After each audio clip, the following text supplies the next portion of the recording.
What podcast is this? Is this 14? 14. Is this 14? Which ones are uploaded? All except for 13, and that's uploading right now. Nice. How'd that other video look? Perfect. It should be uploading right now. I haven't looked today. I'm glad we're recording because if you put in the code that's going to be in the link down below, you're going to get 10% off your Glock Vajankle.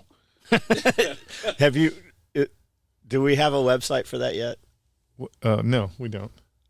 We need one. Yes, we need to at least go by the website. Have you seen the artwork for? I have seen the artwork. There's some good ones. Pretty good. You know what?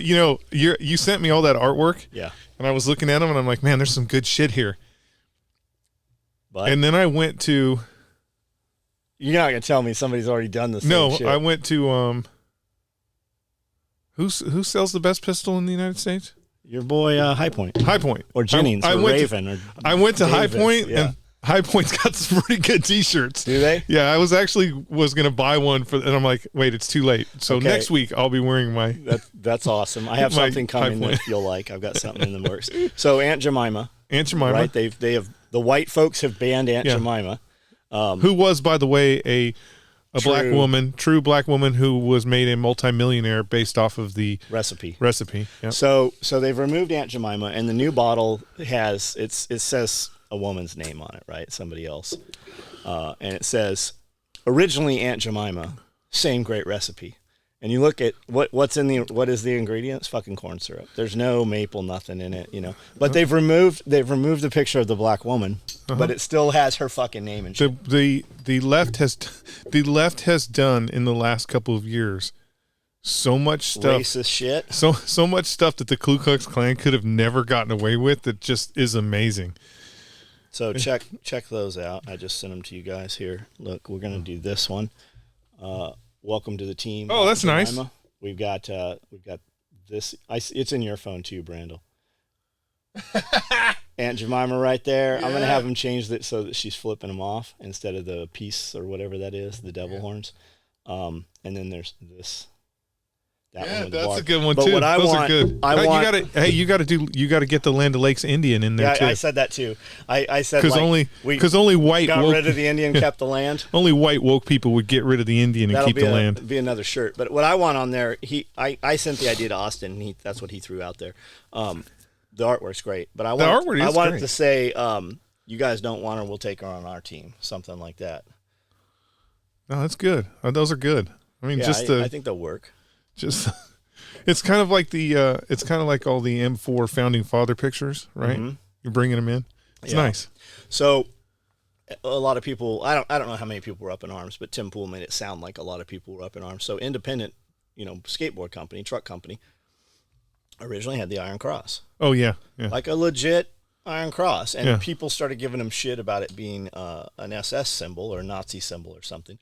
So they've removed it. Like there is nothing on the website about it. So he's like, okay, fuck it. We'll just use it. So he started some little skate company.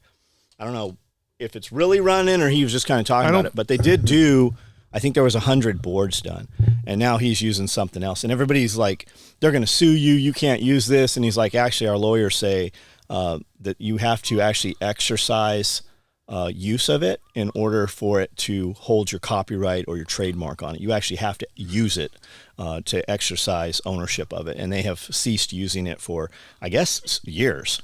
Well, I mean, if they've caved to wokeism, it's the classic thing like it's happening with YouTube right now, or any platform, Facebook, all those platforms. They got rich off of the right.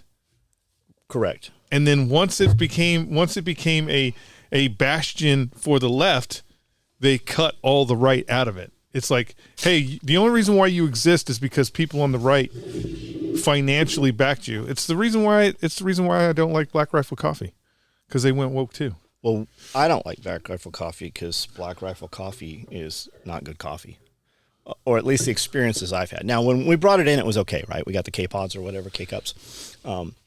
But we went to Black Rifle Coffee in Clarksville, and it was not a good experience. Like the shop is really neat. I believe, and I could be wrong, I think Rob is actually opening a Black Rifle Coffee shop on one of his properties. And I know Andy Stumpf over there, I think it's Andy Stumpf, Cleared Hot podcast, or one of the ex-team guys. He's got a Black Rifle Coffee location also, like they're franchising them out for ownership. But whatever. I mean, it does appear that they put fucking money into the fucking opposition. And that whole thing when they came out right out of the beginning about fucking disowning Rittenhouse, like, I think they lost a lot. Like, it's like the grunt style shirts, right? And the 9-line shirts.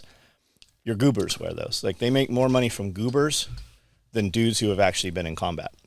But they lost a lot of their goobers when they came out and they're like, nope, we're not with that guy. It's the NASCAR crew, right? And not that, whatever, NASCAR, multi-billion-dollar business, but most NASCAR fans spend a huge portion of their money to be able to go view this. Well, that's kind of what I'm saying though, is you're as a business model, you should understand how you've made all your money and why you are now rich, to include those guys. Yeah. And respect the fact that, you can call them goobers or whatever. They're mostly Glock owners, but you can respect the fact that that's how you made your money, and that's the people you need to cater to. Right. You don't, the reality is, Black Rifle Coffee or anybody they don't need to be concerned with what the fuck the New York Times says. Fuck the New York Times. They're not buying their coffee. Here's something that the average patron probably doesn't realize, right? They don't own the company anymore, right? Right, so you bring in investment firms. Yeah. We had a pretty in-depth conversation upstairs a few months ago with a couple dudes. And one of the dudes works for an investment firm. And basically what happens is you don't own the majority of the company anymore. Yeah, all the owners make 100 times more. The company ownership is diluted, and now it's owned by big corporation.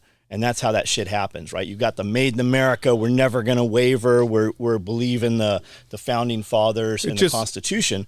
But then you get companies that come in that are tied in with Raytheon or Teledyne Ryan or General Dynamics, or, if you trace it back somewhere, you start pulling that thread, it unravels and BlackRock falls out. So they don't get to say the things that they originally said. And they don't get to say those things, especially forward-facing. And they have to come out. They get issued a script because they no longer, while they are still the facing front of the, they're the lead singer of that band in appearance. They actually don't own the company any longer. Yeah, but the point of that is it doesn't matter if you don't own the company. It doesn't matter. You don't, let's say,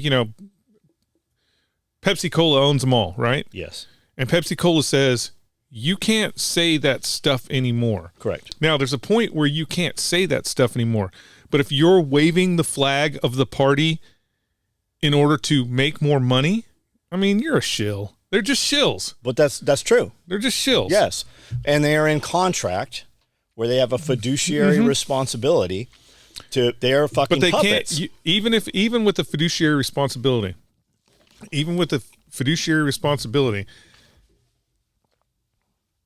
no company is going to go after them for speaking the truth. Maybe they might shut them out. Yeah. They might push them out, as we know some gentlemen who were pushed out of their company for speaking the truth. But to just be a shill because, okay, now instead of you having $1 million, you have $100 million. I get it. It's money, but that is what it's about. It's just, yeah, I know. Oh, I know. I know that's how they do it. Yeah. It's the same thing with, like we just had the, I don't know what award show, and they did the whole, tranny devil, whatever. That's all just money. So money. Here's money. another side that you might not have heard about. That what was it? The Grammys they just had? Is that what it was? I think it was the Grammys. I didn't even know it happened. I only knew it because I saw fucking Tim Pool talk about it. Right. 2 years ago, they had 128 some million viewers. I don't know how they know how many viewers they have, but they had 128 million viewers. This year, 8. Yeah. Yeah, they're down to 8. Same with the Super Bowl. They're not watching it. Those are, when you think about Hollywood and how far to the left they are going. Those are the rats that are on the sinking ship, and they're going to play that's absolutely what it is. They're going to play the music until that ship goes underwater. We have to roll out something so shocking every time. It has to trump and up the next one, right? They're not coming, they're not showing up to view this out of interest or entertainment. They're showing up to view it out of, something traumatic or just, like the bread and circuses. And it's like watching gladiators getting eaten by lions. It is so crazy, though. It's so crazy when you think about, like, I'm sure that the producers were like, 8 million, that's good. 8 million people saw what we were doing. But it's crazy that the bread and circus is dying on the vine, but they still keep. It's like CNN. They don't know anything else, and if they change their playbook, they're admitting that they are wrong. It's true, but maybe even the Nazis thought they were right all the way up until the end. I mean, Nazis thought they were right all the way up until the end. So were they not right about some shit though? Execution is the big problem. How you execute your plan is a big problem. Oh, not execution of bodies. Not execution of bodies. Because the United States fucking executes lots of motherfuckers. Yeah, we do. Yeah. Well, Texas does. The United States doesn't really execute a lot of people. More people die of natural causes on death row than from execution. Sure. Yes, more people, unless you're in Texas, they have a speed line. More people were executed on death row during Trump's administration than any other administration. Yeah, but people say that like it's a big deal, like they're like, "Oh my God," but that's just a functionality of time. Meaning, it wasn't like because Trump was president, they just fired up all the electric chairs and started electrocuting people. Trump became president, and those people that were on death row, it was their time. They lost their appeals process, and it was just time. Is it always appeals process that delays the execution? Yes, it is always appeals. If there was an inmate that's like, please, I'm just done with this, go ahead and execute me, they would just push it through? I don't think that. It just depends on, I would say it depends on which state you're in. Like, I think if you were, if you're in, sorry, Texas, but if you're in Texas and you're like, I did it, let's get it on. I think even that would take probably a year before it got through the system. But California, you've had in California appeals processes for guys that have actually, I did it 20 years. So it just depends on where you're at and what kind of, because a lot of those appeals are not being done by the individual themselves. They're being done by, Save the Whale organization, or, the death penalty is wrong. Those are the people who are actually creating the problem for the inmates. Doesn't the inmate have to sign on that? No, I don't think so. So I don't think they do when the appeals process happens. What about the weather balloon? Or first of all, do you think it came from China, or do you think it's one of ours? No, it came from China. That's a trade wind. So it's the same way that the Chinese use the same trade winds that the Japanese use to try and drop firebombs on Oregon. They did one in Oregon, and they did a couple in Oregon. Teacher. Yeah, but that's the trade winds they were using, and it was a Chinese balloon. You can look at it a couple of ways. One, why did Canada let it pass? Why didn't we drop it? Why did we not drop that motherfucker in Alaska? Because it was in Alaska. Canada, first off, you have to understand that Canada is currently a serious Chinese puppet. Poudreau, I think our government is. Poudreau, he's worse because he is. You're talking about Fidel Castro's son? Yep. He is full on secret communist doing the bidding of the Chinese government. Did you see him get dressed down by Xi Jinping in that video? Yeah, it wouldn't surprise me a bit. Justin Trudeau. Yeah, Justin Trudeau. If Justin Trudeau was the one that launched the balloon, the Chinese balloon. Well, there's some questions about that, except it's been said that it actually did move through Alaska. Yeah, there is currently one in the air right now. It's a Chinese. It's definitely a Chinese balloon. There could be two things going on here. One, it could be completely harmless and irrelevant.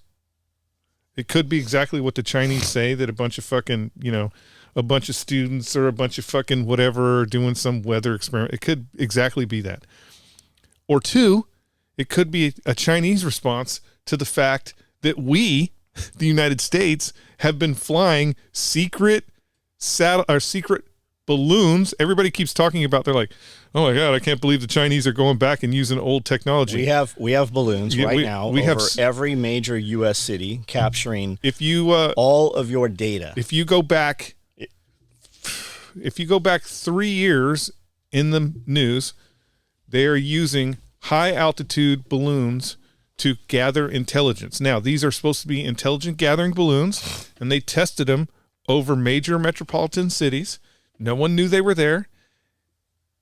I guarantee you we are flying those balloons over China. They are currently deployed. And this is probably what China's response is like, fuck, okay, we'll send some balloons. Because that's the only thing that makes sense about it is we didn't shoot the balloon down until it actually traversed over completely the United States.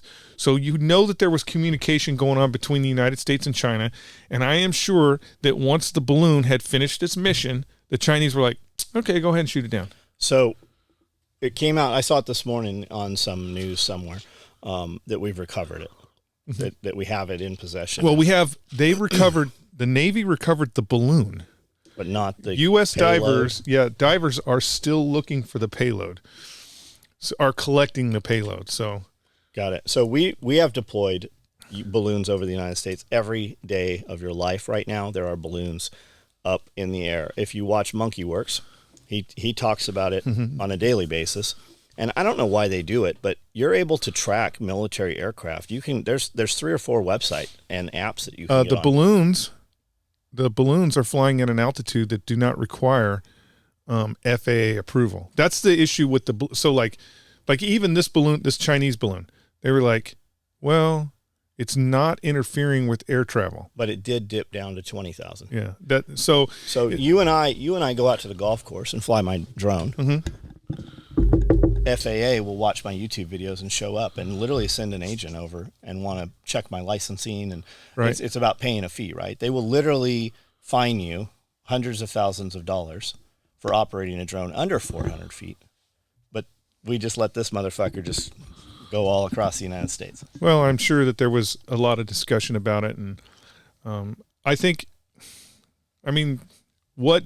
distraction. What's the critical... What are we not talking about right now as this happened for an entire week, right? They released nothing about the laptop. You're not hearing shit about the fucking laptop. You're not hearing shit about classified documents. Well, what we're doing is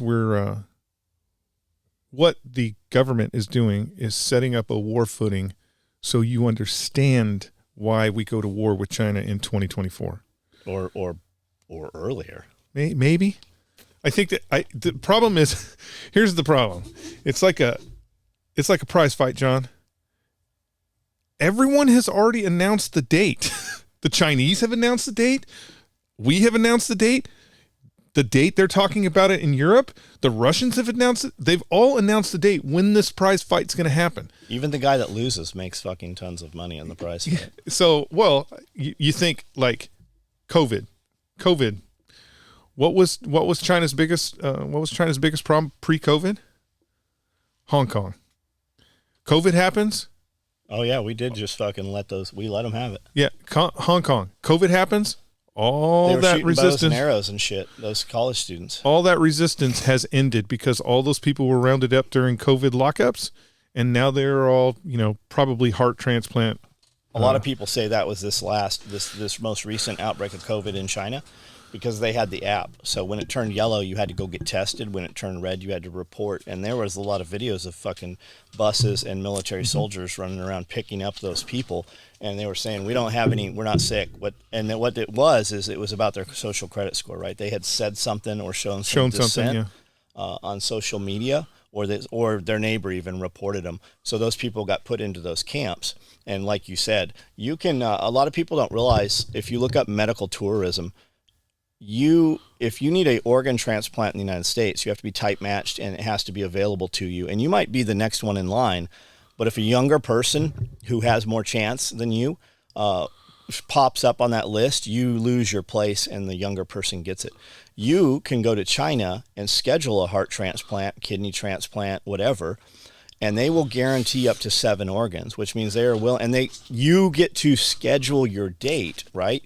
You pick your time and place, and you fly in, and they, lo and behold, have 7 organs that are tight matched, ready to go in your body. So if your body rejects the first one, they'll do up to 7. Where do you think they're getting those organs from? Like, they have them, those are the people. The first thing they do when they put those people in camps, the Uyghurs and such, is they tight match them. Tight match them, yeah. They shave their heads, and they use their hair to make wigs with. It goes to the, a lot of that comes into the United States as wigs for cancer patients and such. So, and then they put them in camps, and they just wait until they need their organs. Yeah. So, I mean, I don't, the balloon, yes, is a big distraction, but. What was it distracting us from? They released a bunch of people from Guantanamo Bay. Oh, really? Into the United States? Well, I don't know where they released them, but Joe was like, you know what, blowing up the. There was the World Trade Center. Blowing up the World Trade Center, not that big of a deal. You guys can go. But it was people from the World Trade Center, in addition to other planners, actually. So they're going to go, they're like big wigs. They weren't underlings. It wasn't like they rolled us up and they had us in. They were the real deal. So they had the real deal guys, and they let them go. Now, you know where they're going to send them. They're going to send them back home. And do you think that a guy that has been sitting in Guantanamo Bay for 20 years or so is going to go back to Afghanistan or Iraq and be like, yeah, that was some bullshit. I'm just going to farm. So of course not. He's plotting and planning right now. He's plotting and planning right now, and bet he has CIA funding. Is Muslim law Sharia law, or is that Sharia just a piece of it? Sharia law is a piece of it, yeah. I thought I heard under Sharia law, but I thought that only had to do with women or something. But under Sharia law, it is the belief that they can use EMP because it doesn't kill innocent civilians, even though the end results are death of massive innocent civilians. Yeah, I don't think so. Even your Middle Eastern countries are seeking EMP capability, and I guess Syria, someplace just popped up with a bunch of EMP capability. Well, the problem with that is, like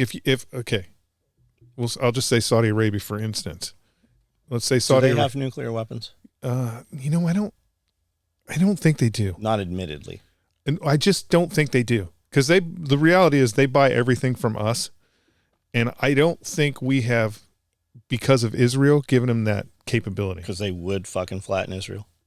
Right now them and Israel are being friendly, but in years past that could have been a problem, because we always, the truth that the secret truth is, if we sold Saudi Arabia, whatever F-16As,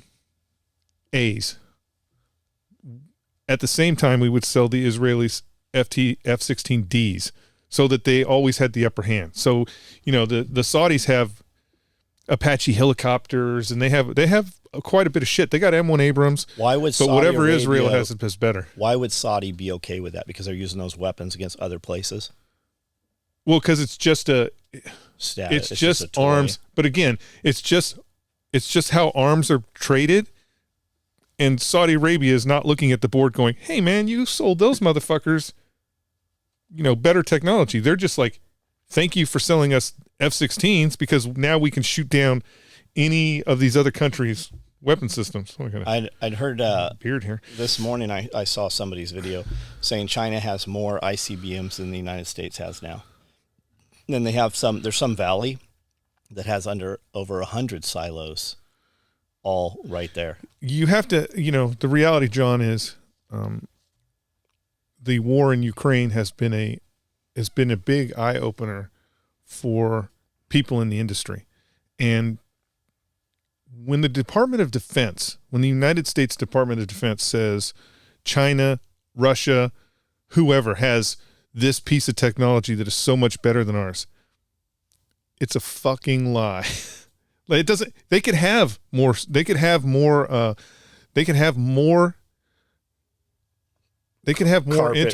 cardboard carpet tubes. Yeah, they could have more intercontinental ballistic missile silos all over China than the United States has. Our vehicles are better. Our targeting system's better. There's nothing. There's a rocket inside. Yeah, and it doesn't mean. Yeah, it doesn't mean that there's a. The truth of the matter is, there doesn't mean that there is a viable crew that's inside that silo that's going to launch that missile. I see YouTube channels and they're like, China will totally kick our ass, and then I see other YouTube videos. They're like, China is days away from imploding and eating themselves, right? Are these guys just making this shit? Like, where does it come from? Because it's such polar opposite. It's you have two things going on. You have people who understand the politics behind the scene, and then you have people who are watching the propaganda. If you watch the propaganda, China's got some shit. But if you understand the politics of things that are going, like everyone is afraid to give Pooh Bear bad news. Like, they don't give him bad news. So as the president of China, he probably thinks that his army is on point. He probably thinks that his navy is on point. He probably thinks all of that shit is true because there is no one in that system that's going to go. Like Putin seemed to think. Yeah, same thing. That's the problem with those type of dictatorships, is you kill everyone who brings you bad news. So you're never going to hear bad news.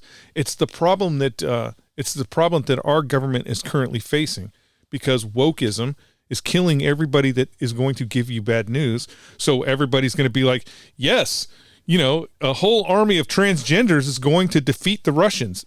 It's not going to work. So I got three things I want to say before I forget them. Number one, China just changed its constitution. They don't have a constitution or whatever, but they just changed. You can see it on the website about service. What's it called? They don't call it a draft. They call it something else. Yeah, but yeah, you have to mandatory service. Mandatory service. That's not what they call it, but there's actually more females. They changed it so they can indenture females and males. You have like 90 days from the time to show up. It's your duty. There was quite a bit to it, actually. Number two, Iran has deep underground military bases. They've moved a bunch of their stuff underground to where we're supposedly not able to hit them. And number three, did you see all the drone footage coming? And I don't know if it's multiple different drones or just different angles of the same video cut up.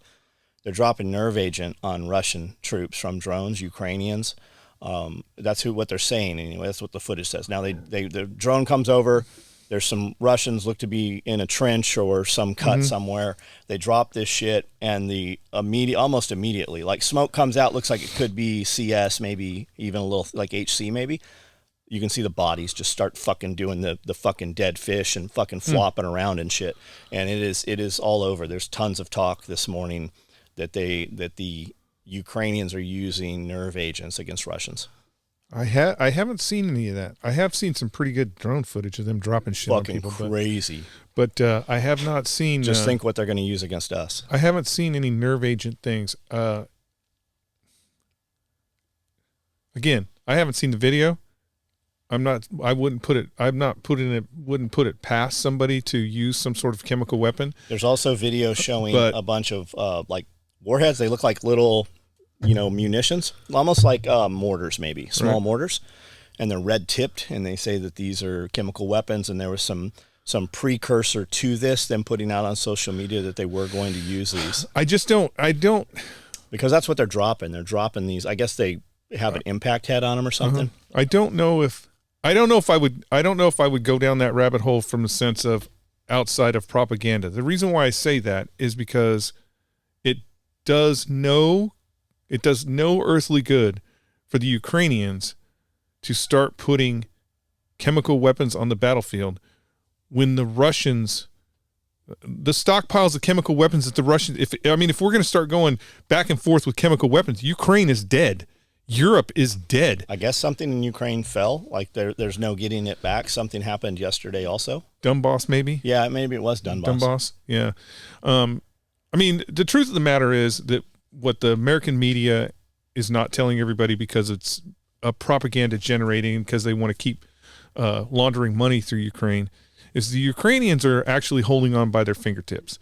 The only reason media would have you believe otherwise. Yes, media would have you believe otherwise. They'd have you believe that they are wholesale slaughtering the Russians and that the Russians are losing mass quantities of equipment. Now, from a military perspective,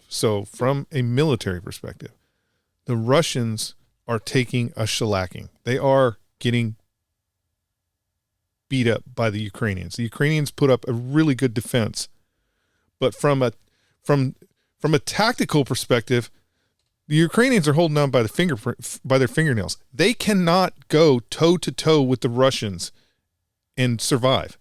I mean, right now, their whole in order for them to even hold anything, they're moving troops from area to area. The Russians don't have to do that. The Russians can put 300,000 troops on the ground. It is the reason why the Germans lost World War II. I think the Russians just called up millions of more. Yes. It's the reason why the Germans, lost World War II is because, even if you have bullets, they have more people. And, if you look at even the Donbass, the Russians were doing it in the Donbass where they were just sending lines of people towards Ukrainian trenches. And even the Ukrainians were like, we can't sustain this. We don't have enough bullets. So what would have been the answer? How could they have sustained? The reality is the only way they're going to be able to sustain themselves is if they can create mechanized divisions. Mechanized meaning what? Meaning armored divisions, so Bradley fighting vehicles, M1 Abrams, or Leopard tanks that can move freely behind the battle lines to fill those gaps that will be created because the Ukrainian army is not big enough. What if you just put a bio fence around there or a chemical fence of some sort? Well, here's the issue. Like anthrax, for instance. The issue is it's Pandora's box. Once you open that box, and this is why I don't think Ukrainians are using actual nerve weapons. Could they be using something close? I don't think, because once you open Pandora's box, again, Russia has enough chemical weapons to cover every square inch of Ukraine. I thought Russia. I watch a bunch of and who knows what the truth is, right? There's a dude, I think his name's Peter. He's a bald dude. He's got a bunch of YouTube channels, and one of the things he always talks about is military shit that's gone wrong, right? And he talks about bioweapons quite a bit. Fucking great YouTube channel. Anything this dude does, great presenter. But he talks about. I remember hearing. I think it was him saying that the Russians have some shit that they can disperse out there that'll kill everybody within 72 hours. And then it's just gone. Like they have some shit. We all do. I mean, we all do. But here's the issue. The issue is first off, it's very horrific.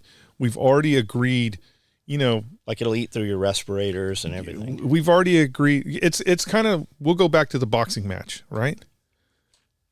We'll go back to boxing. Mutually assured. It's like there's rules. Right? Even though these two guys are going into the ring to beat the living shit out of each other, there's still rules. I can't kick you in the head. If you kick me in the head, I can't kick you in the head, right?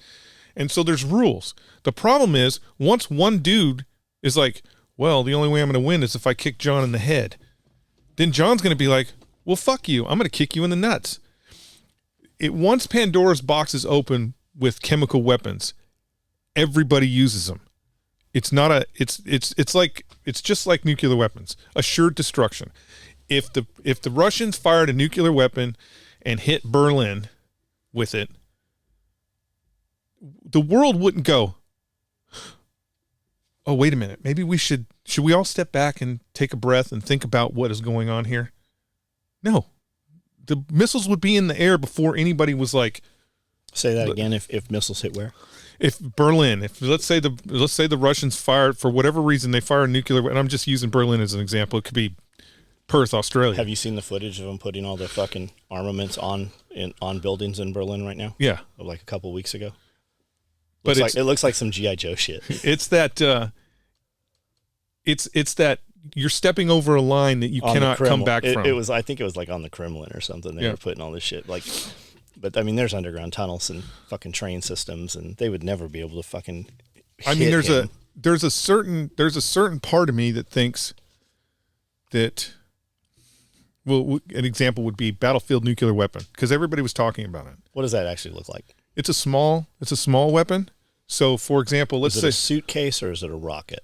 Well, it's going to be some sort of rocket. Like I mean, we had like suitcase man portable or yeah. Like I know we had some that were on Jeeps, like old Jeeps. Yeah, the Davy Crockett. It was a recoil rifle nuclear weapon. The problem with that is you can fire. It's again the delivery system. You can fire it onto the battlefield. But you're in the fucking. You're too goddamn close, anyways. 10th Special Forces that was in Battles, Germany. They had suitcase nukes, and that was part of their mission. Time was this? Yes. Late 60s, early 70s. So that was 10th part of SF. Are they tied with 10th Mountain also? No. Okay. No. That was part of their mission. Was if nuclear war broke out, they were going to scatter through the Soviet Union with their little briefcases and blow specific targets up. I don't think I've ever even heard of 10th SF. I don't know if 10th group may not still exist. They may not still. They may. I'm sorry, my special forces community. I'm not abreast We're not up on building roads and churches. Yeah, but they had a very extensive network of tunnels and shit to get into East Germany and the Soviet Union at the time. So there are small, and that was in the 60s. So the technology now is even better. So I am sure that there is definitely weapons that you could just walk around with. But I mean, what I'm saying is, if Russia decided to use a tactical nuke, so small, not huge, small. Let's say we do what we're doing, and we send them a bunch of Bradleys, and we send them a bunch of M1 Abrams. And so when everybody hears Abrams, right, we're sending them 16. There's 16 Abrams is what we're sending. And somebody had a good point, right? Okay, what's the supply line, right? Because the lug nut, maybe you even said it, the lug nuts for the fucking Leopard don't fit this thing. So, okay, we send them 16 Abrams. They've put a bounty out. If you hit one of these if you immediately, $125,000 US bounty or whatever. So as soon as these motherfuckers hit the ground, everybody's trying to fucking decimate these, but there's no supply for them. The first thing they're going to do is we give them F-16s, right? If we give them F-16s, the first thing they're going to do is just blow up the parts depots for them. Well, to a certain extent, but what'll end up happening is, so if I give you, so this is how it really will work. Okay, so John, you're in Kiev, and you're part of fucking, whatever tank brigade in Kiev. You've got a mixture of T-62s, T-72s. You got a bunch of old Soviet bullshit, right? Now, they still have the same supply problems with those vehicles that they would have with an M1 Abrams. But what's going to happen is, if I give you 16 M1 Abrams, those M1 Abrams are going to stay in Kiev and be part of the final defensive line.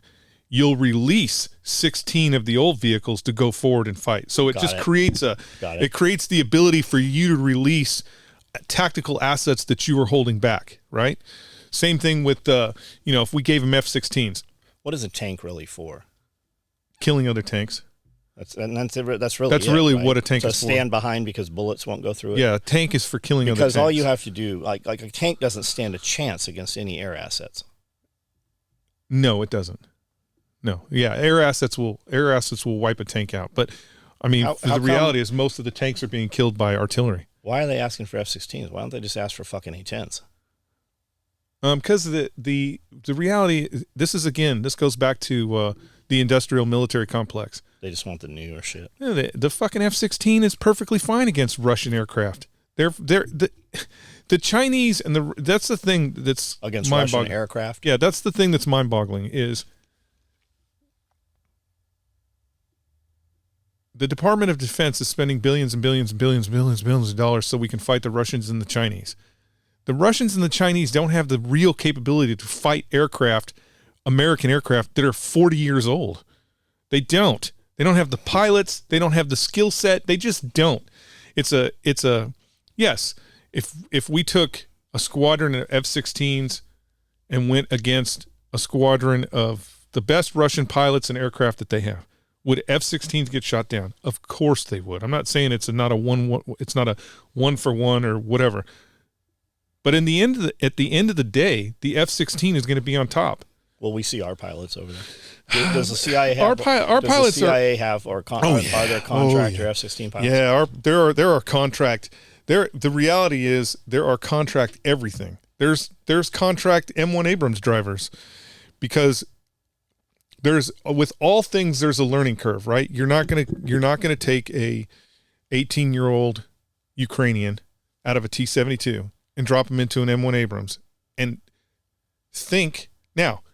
Can they stumble around if we just dropped those tanks there and said, here's the tanks, see you later? You want to make some money? Well, how are we going to make some money? So every time you get a ham radio, right, all these buttons do multiple things, right? So if you don't have your license, which 90% of the people that own them don't have their license, they can't broadcast, so they never know what all the fucking buttons do. But they have these little cheat codes, right? It's like a little credit card, and it has this it's just a little cheat code on how to use your ham radio.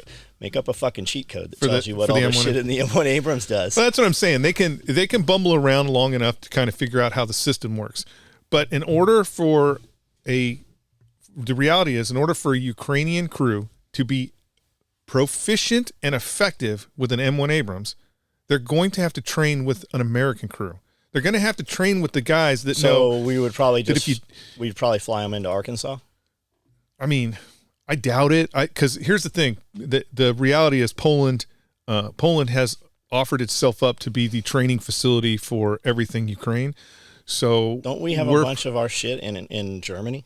Like, yeah, there's tank. Why aren't they just? They probably already are. There are tank divisions in Europe already, and that is what they're. When you say we're going to give them 16 M1 Abrams or whatever, I've heard the number is 100.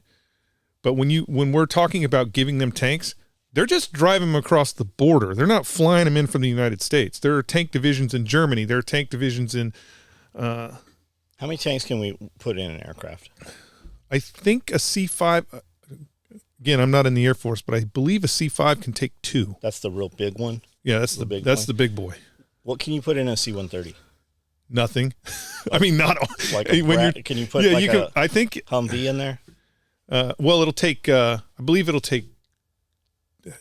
Again, I'm not in the Air Force. I think 2 Humvees will go into a C-130. I think Zodiacs will. I think Zodiacs. Won't that Mark V boat go in there? Yeah, I think the Mark V was deployed. Now, are we talking fiberglass like the Scarab, or are we talking like the Scarab, armored fucking? The Scarab one. Okay. A C-130 is really not that big. Like it's. I mean, it's a formidable aircraft, but it's really not. It's not heavy lift big. Like if you want to lift armor, they're going into the C-5s and C-whatevers they have, the big boys. I think the fucking Bradley, not the Bradley, the wheeled one, maybe can get in LAV. there. Maybe. But I'm not sure because I'm not I was never in the Air Force. When they airlay and those. I think the Marine Corps only had 4 C-130s. Really? Yeah. When they airlay those things, yeah. You know, the drone shooting, it pulls the cargo pallet out. Right. Can you ride in the Humvee when it? No. Why? Because of the impact pressures. Do you think anybody's ever done it? I'm sure somebody has done it. And just I'm sure that the Army was like, I am sure that when they decided, because that was actually, we stole that from, I believe the Russians. I think the Russians were the first ones to do, the parachute drag out of equipment in World War II. They were doing it. But I am sure that when they said, hey, it'd be cool is if we could drag out a small tank, and it would be even cooler if the crew was in it. I am sure that the Army fucked a bunch of dudes up doing that, but the impact pressures are too great. It would fuck you up. Did you ever hear about them? When they had the Scarabs, right? Those, I think they called them Mark Vs, right? They had Mark 19s and chain guns and shit on them. It's a cigarette boat, like a fucking Miami Vice boat. Did you hear about them? They wanted to be able to pull those out of the C-130s. They smashed up I know 20 of those. Yeah. Rich was out there when they were picking up toothpicks out of the water. Yeah, I'm sure. They smashed them by the kelp beds out there off San Diego. Fucking destroyed these things. That's the same thing. Fucking busting them up. That's the same thing with the lapes when they. What's the lapes? That's what it means when you're. I think that's the term for the parachute drag out onto the runway. Man, they fucked up so many vehicles. They just fucked multi-million. They nose in and flip over and all kind. But again, if you're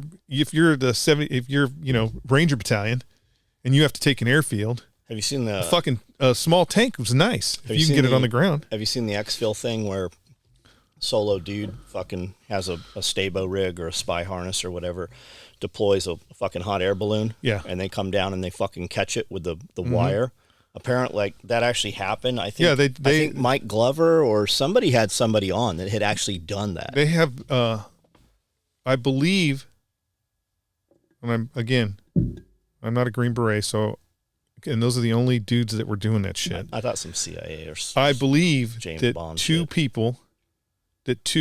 legit people were extracted using that system. Meaning, we went in somewhere, snatched a dude up, and was like, "All right, John, put this harness on. You're going for a little ride." And I know that it's just like anything else. I'm sure that there was some special forces guys that got to do that ride, but I've also heard that it is fucking rough. I know there was a big push. Rough. There was a big push late 90s, early 2000s, like around that time frame. That's when I started hearing about it.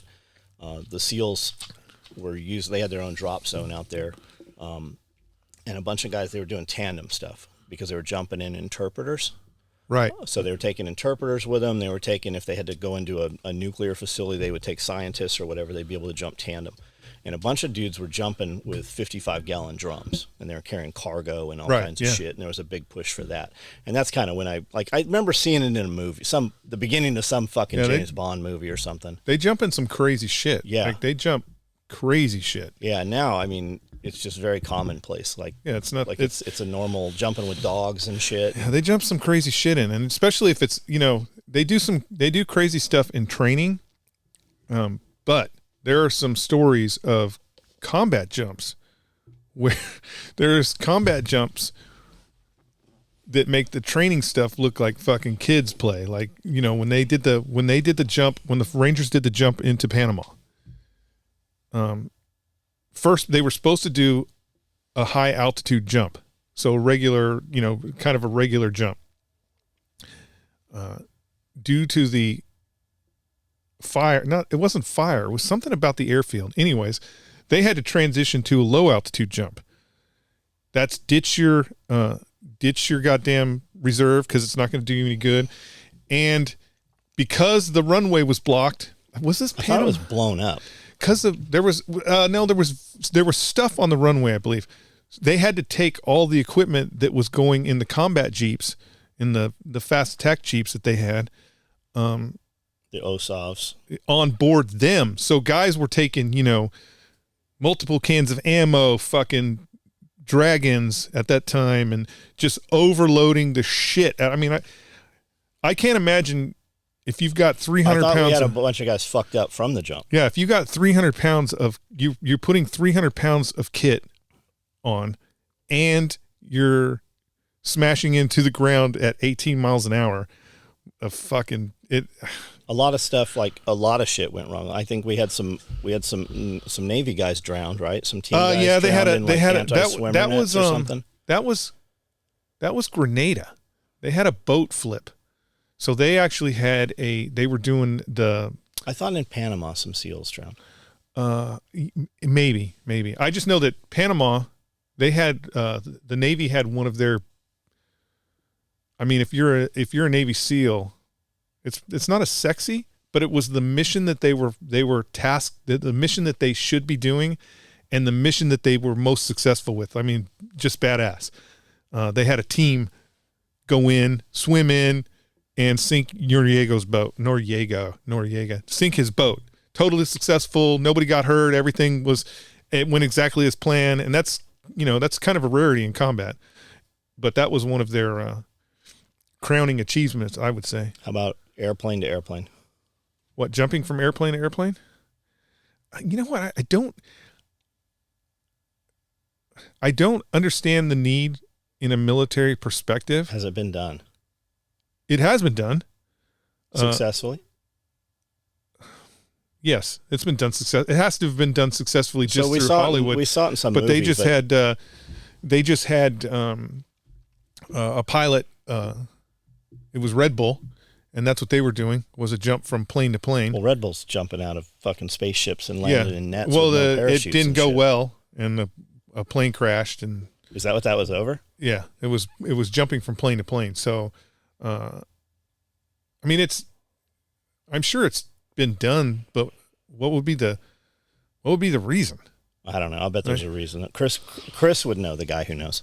Yeah, I mean, I'm just saying it's just from I don't even see a reason to train for we know jumping plane to plane. We know some dudes that have been over to Ukraine at least 6 times now. Uh-huh. Probably more by now. We could definitely talk to them, but I don't know if they would get on in here. What if we put dark glasses on across their faces, or we put them in a corner with a fern in front of them so you couldn't really see them? Good. We put the beaver head and the Easter bunny heads on them. Yeah, that would good. I mean, who's gonna know? You got one of those voice changer things, right? Yeah, we can do that. Yeah. Can you unchange it? Could they? Well, I mean, somebody could unchange it, but could the average Joe unfilter it? I gotta pee. John's gotta pee. I mean, that's a good time for a break. I went a long time. Tim Pool was talking about, for instance, like UBI, right? So let's say we pay a Walmart stalker, let's say $10. I think it's actually a lot more, but let's just say $10. So now we go through and we're going to give everybody universal basic income. Right. So now you're going to get an extra $1,000 a month. Well, that kid that was stalking at Walmart, he ain't going to come stock at Walmart anymore. So Walmart's like, okay, we'll give you $20. And he's like, okay, well, I'll come stock at Walmart. Well, when Walmart has to pay everybody $20, and I think the numbers are actually way higher, just insert any business. Now that you're paying your employees $20, you got to raise all your prices. And now that this kid who's getting paid $20 to stock, his $20 doesn't cover his rent and his food. And he's like, well, fuck this.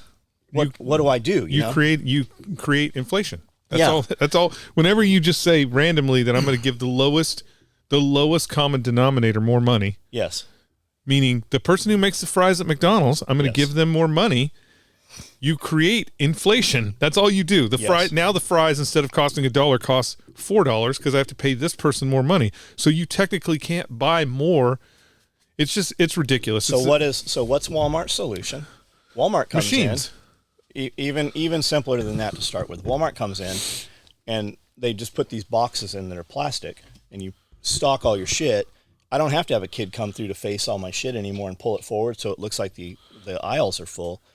It's a spring-loaded thing that just pushes your shit forward. You see it in a ton of fucking convenience stores. Like, we are moving away. It sounds great when people like, yes, give me $1,000 a month. I'll take it, right? They don't realize that they are fucking eliminating themselves from the workforce. You're not going to have those people stalking. Well, they also don't realize automation. You've got full that $1,000. Correct. What I mean, let's be real. Let's be real. If the government decided to give you $1,000 a month, what does $1,000 buy? I could take $1,000 and turn it into $5,000 within a week. Like if they're like, hey, UBI, I'd be like, okay, you guys are gonna fuck yourself, but it's definitely gonna benefit me. But the thing is, they ain't gonna give you and I $1,000. No. Well, it's like right now that you have Kamala Harris and the Biden administration like, hey, taxpayers, we're going to give you $180 back. California says they're giving every. What the fuck is $180? Says they're giving every African American, every black man in California. Ooh, just black men? $4 million. Yeah. The problem is California can't afford that and they can't pay for that. So the federal government. So did you see Jill Biden walk up and kiss Kamala Harris, his husband, on the lips? Yeah. Now. Media made it look like they were making out. When you actually watch the video, it's a little peck. And that is a weird Joe Biden thing. You've seen him kiss a lot of fucking people on the lips. Yeah, but he's a pedo, so. Is she not? I mean, she could be, she's kissing old dudes. Isn't she guilty by association? No, that's not how the justice system works, John. Of course she's not guilty by association. You don't think she's drinking blood from little children? I think if there's any bloodletting going on, that she's giving it all to Joe. She's like, come one more, baby. Come on, have another glass. If there's any bloodletting, she's giving it all to Joe. So did you see that we have to ban these weapons of terror? We got to ban all these assault pistols. Yeah. You watch it? I didn't watch it because, no, I'm not going to. the State of the Union by Joe Biden. Come on. Did you see? I thought it was funny. Marjorie Taylor Greene came walking in all white with a white balloon. Really? Yeah, fuck yeah, walking through the halls, walked right in there with a fucking white balloon, sat down. And when he would say some shit, I saw just clips of it this morning, right? I tried to watch Tim Pool, but I couldn't with them bantering back and forth and shit. I really think Tim Pool's like a fucking pussy. Like he said, like you get good information, but he throttles back to stay monetized. I get it, but it's just pussy shit. Right. So I couldn't watch it, but I watched some pieces this morning, and when Joe Biden would say something, the fucking everybody in the room would erupt, fucking like booing him. Like you didn't see any of that on any mainstream shit. Of course not. But when you saw people's cell phone footage of it, man, very different from what was portrayed. Yeah. I mean, the reality is he had a bunch of weird like he fucked up a bunch of stuff. Like he didn't have a clue what he was saying. So he started off pretty strong. He's a failed administration. I mean, they're just a failed administration. So what's the fix? I don't know if there's here's the thing. They're trying to run out Buttigieg. Maybe they're already working on the fix. Because again, who's they? The powers that be, the people who are, the WEF guys, the globalists. What do they call it? The permanent government. Permanent government is already working on a fix. And I think it's 2024, 2025. I think it's the China fight. I think you weed out, So we won't have an election. The wokeism. When's the election? 24? 24. Who's going to be president? The way this country is, I have no idea. It's probably going to be that dude in the cabinet who was stealing all the luggage. It's probably going to be that guy or gal, however you want to cover yourself. What's the girl's name? What's the girl version name of Sam? Pam? I don't know. His name was Sam. Yeah, I think that's be the president. Did you see Trump attack DeSantis yesterday or today? No, I didn't see it. Apparently, DeSantis was a school teacher, and some pictures have arisen of him with underage girls drinking beer, and he's all hugged up with them and shit. So he's like groomer. This is the 80s, dude. I'm with you. This is the 80s. It's funny. Funny. In what countries can a girl at 16 choose to have sex with it whenever she wants? Kentucky? Right? Is it Kentucky? Because you can marry your cousin still in Kentucky. I thought it had something to do with parental consent too, right? So if the parent allows... Well, that's how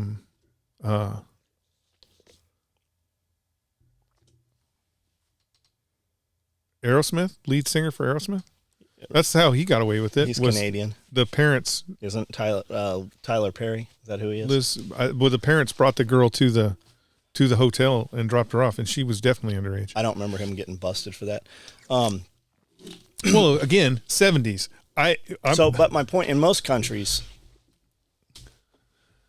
is consensual, just whatever, right? Or maybe they just look the other way. It just depends, because like for the longest time, France, it was 12 years old. So 12 years old, Is it not still?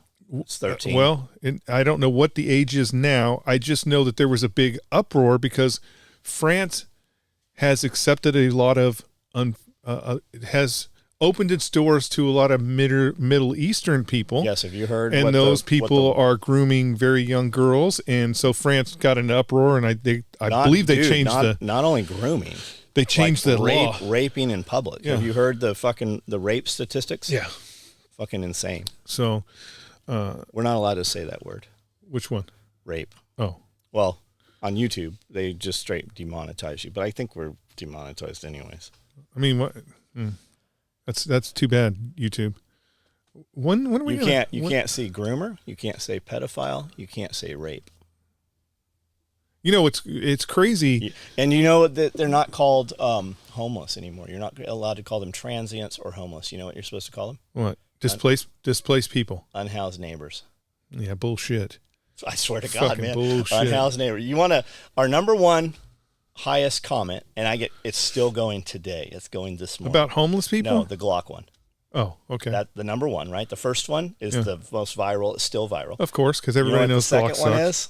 What? Homeless to Djibouti, man. They are fucking up in arms. Homeless to Djibouti. People are up in arms about that. Oh, yeah. These are all people that are doing nothing for the homeless. Correct. That's my question. How many are in your living room? Yeah. They're doing nothing for the homeless. They don't even, the reality is they don't even understand the homeless problem. And they'll get on there and tell you they're homeless. Yeah, bullshit. Well, you're not homeless if you have a goddamn phone. Then how do you have time for this? Yeah, anyways, you're just a drug addict. What'd you do fun this week? Or last week? What'd I do fun? Yeah, like what stands out? Like what's your number one achievement you're proud of? I was dragging trees with the tractor. Like huge trees? Really little trees. No, big trees. Really little trees. Huge trees. Everybody knows you have to have tracks to drag. Like, if I would compare them to the trees in California where those big redwoods, the sequoias, I think that's how big. I mean, I really had to work on them with the chainsaw. So you huge.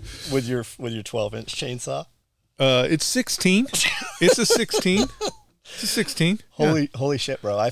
Do you know there's a 30-inch bar? Oh chainsaw? Yeah, crazy. Holy shit! And I'm using a bullshit. It's not a bullshit. You got a steel? I got a steel. I'm also using the DeWalt, but I'm using that steel chainsaw, that 16-inch steel chainsaw. And man, it's a workout. I don't know how those guys cut those big trees. I don't know how That's what I tell people, it's a workout with just that little chainsaw. You want to see some fit fucking people, man. And I'm sure there's a lot of alcohol and drug, like they're working dudes, Right. But lumberjacks, man, fucking dangerous. Being a police officer is not even in the top 20 dangerous jobs. Yeah, it's not. I mean, I would say that the issue is not about danger. It's about the encounters. So, yes, an oil rig worker, being an oil rig worker or a driller or anything, or even a lumberjack or any of that shit, has to be way fucking more dangerous. Chokers, man. Guys get caught in those, rips their arms off. Way more dangerous than being a police officer. The difference, one could say, is police officers have to endure the encounter where, if a logger messes up and a tree falls on them, all the loggers are going to be like. So how many negative law enforcement encounters do you think come from the negativity of the officer? I understand escalation of force, right? I understand coming out the gate, fucking do this, because there is the chance that guy you stopped. But how many of those encounters would never have happened if you weren't stopping dudes for window tint or bullshit like that? I mean,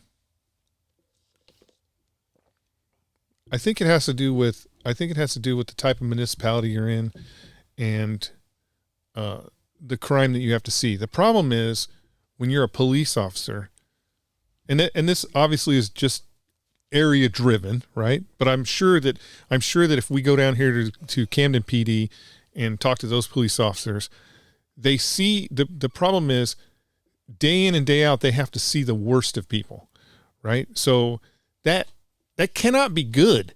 It can't be good. Correct. Like if you're a cop in Chicago, right? You're a cop in Chicago, murder capital. Well, I don't know if it is anymore, but one of the murder capitals of the United States. And by the way, if you want to commit a homicide, Chicago has the lowest rate of convictions for homicide, meaning they are not solving those crimes. I don't think they're even trying to solve them. That's the point, though, right? If you're a cop in one of the bad neighborhoods in Chicago, not every neighborhood in Chicago is bad, but if you're working the bad side of town, every day is a fucking shit show. So how do you not, I mean, to think that those guys are going to show up to work with a smile on their face and be like, "Excuse me, ma'am, could you step out of your car so I can check your license because you ran a red light and almost killed that baby?" Of course they're not going to be like that. So this is coming from being a cop is tough work. So this is coming from, I watch these cop audit videos, yeah, right? Because I watch them, so they keep showing them to me. And I follow this guy, Josh Chef actually sent me some videos of this dude. He's got a channel called High Impact Flicks. And he breaks down, he's not a Republican, not a Democrat, man. He's for leave me the fuck alone. I'm not doing any of this bullshit. And he started another channel called Here's the Deal. And it starts out with, it's like his lead-in intro.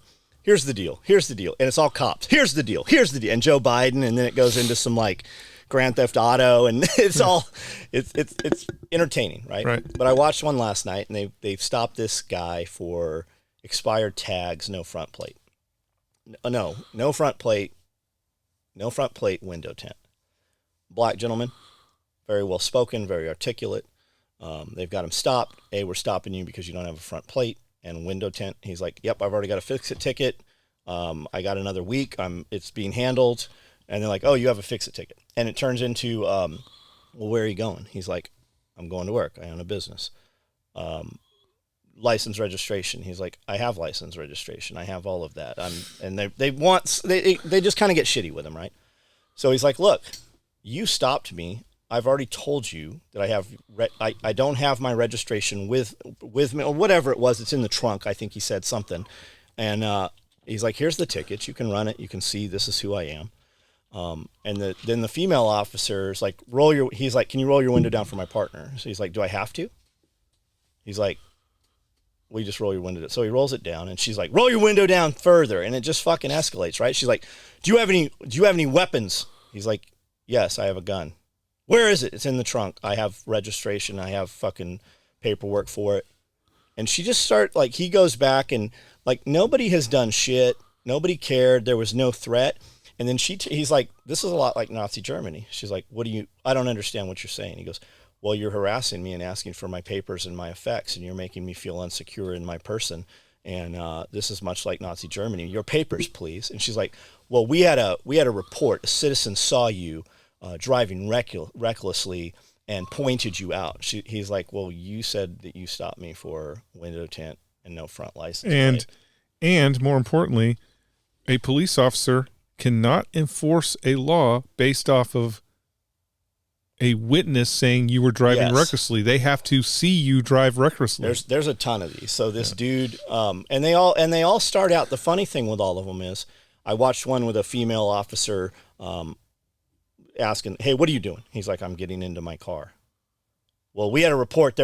He's like, yes, this lady had my car. This is my car. Here's the key. I'm getting into my car. Step away, and it's fine for about the first 5 minutes of the encounter until she's like, let me see your ID.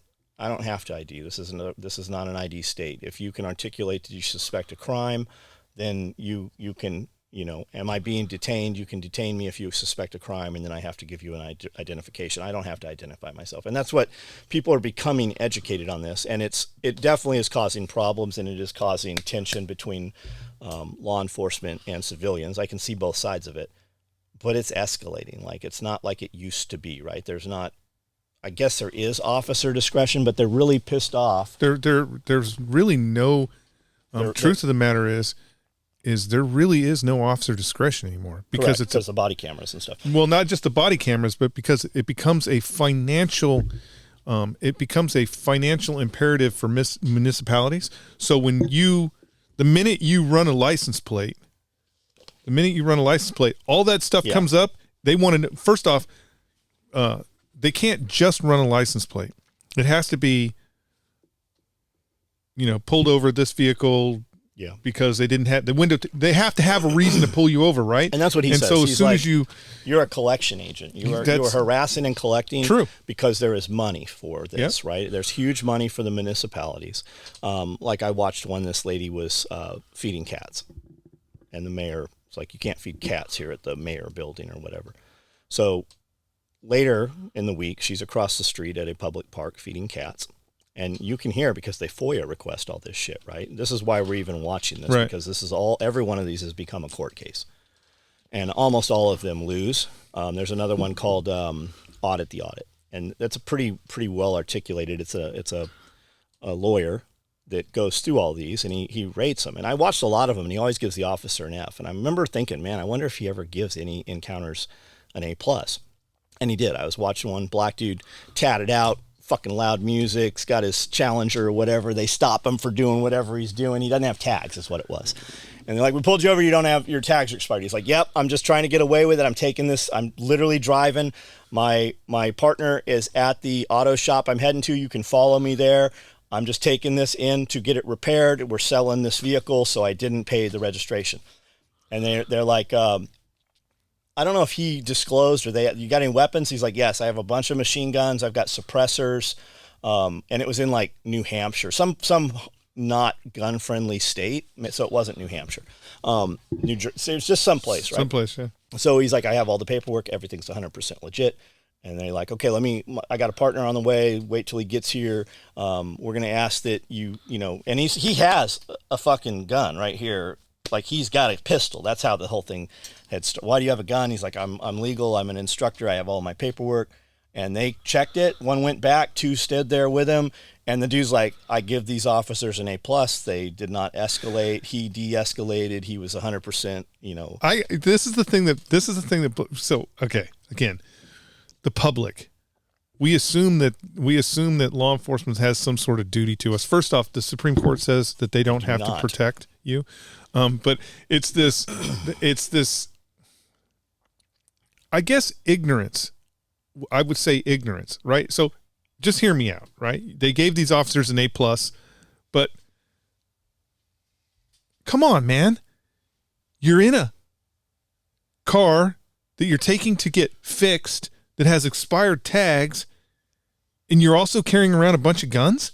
That I don't even understand. I don't even understand why that is in. That you're like, you know what? It would be easier if I put all the guns in the trunk of this car. Then we went to this auto mechanic yard, and then I took all the guns out of there and put them in another car, and we went to the place so I don't have to go back and forth. Again, now you have two places. First off, you knew that you were driving without tags. So you knew there was a possibility that you're going to get pulled over. You got all these guns in the car. You're wearing a gun. Again, if you would believe what the media is telling you, and policemen are just randomly rolling around shooting black guys, maybe a gun on your chest is not the appropriate place to have a firearm. Now you're going to go to a public place, and you're going to transfer firearms from one car to another in a place that technically we don't know for sure is not gun friendly. So I hear you.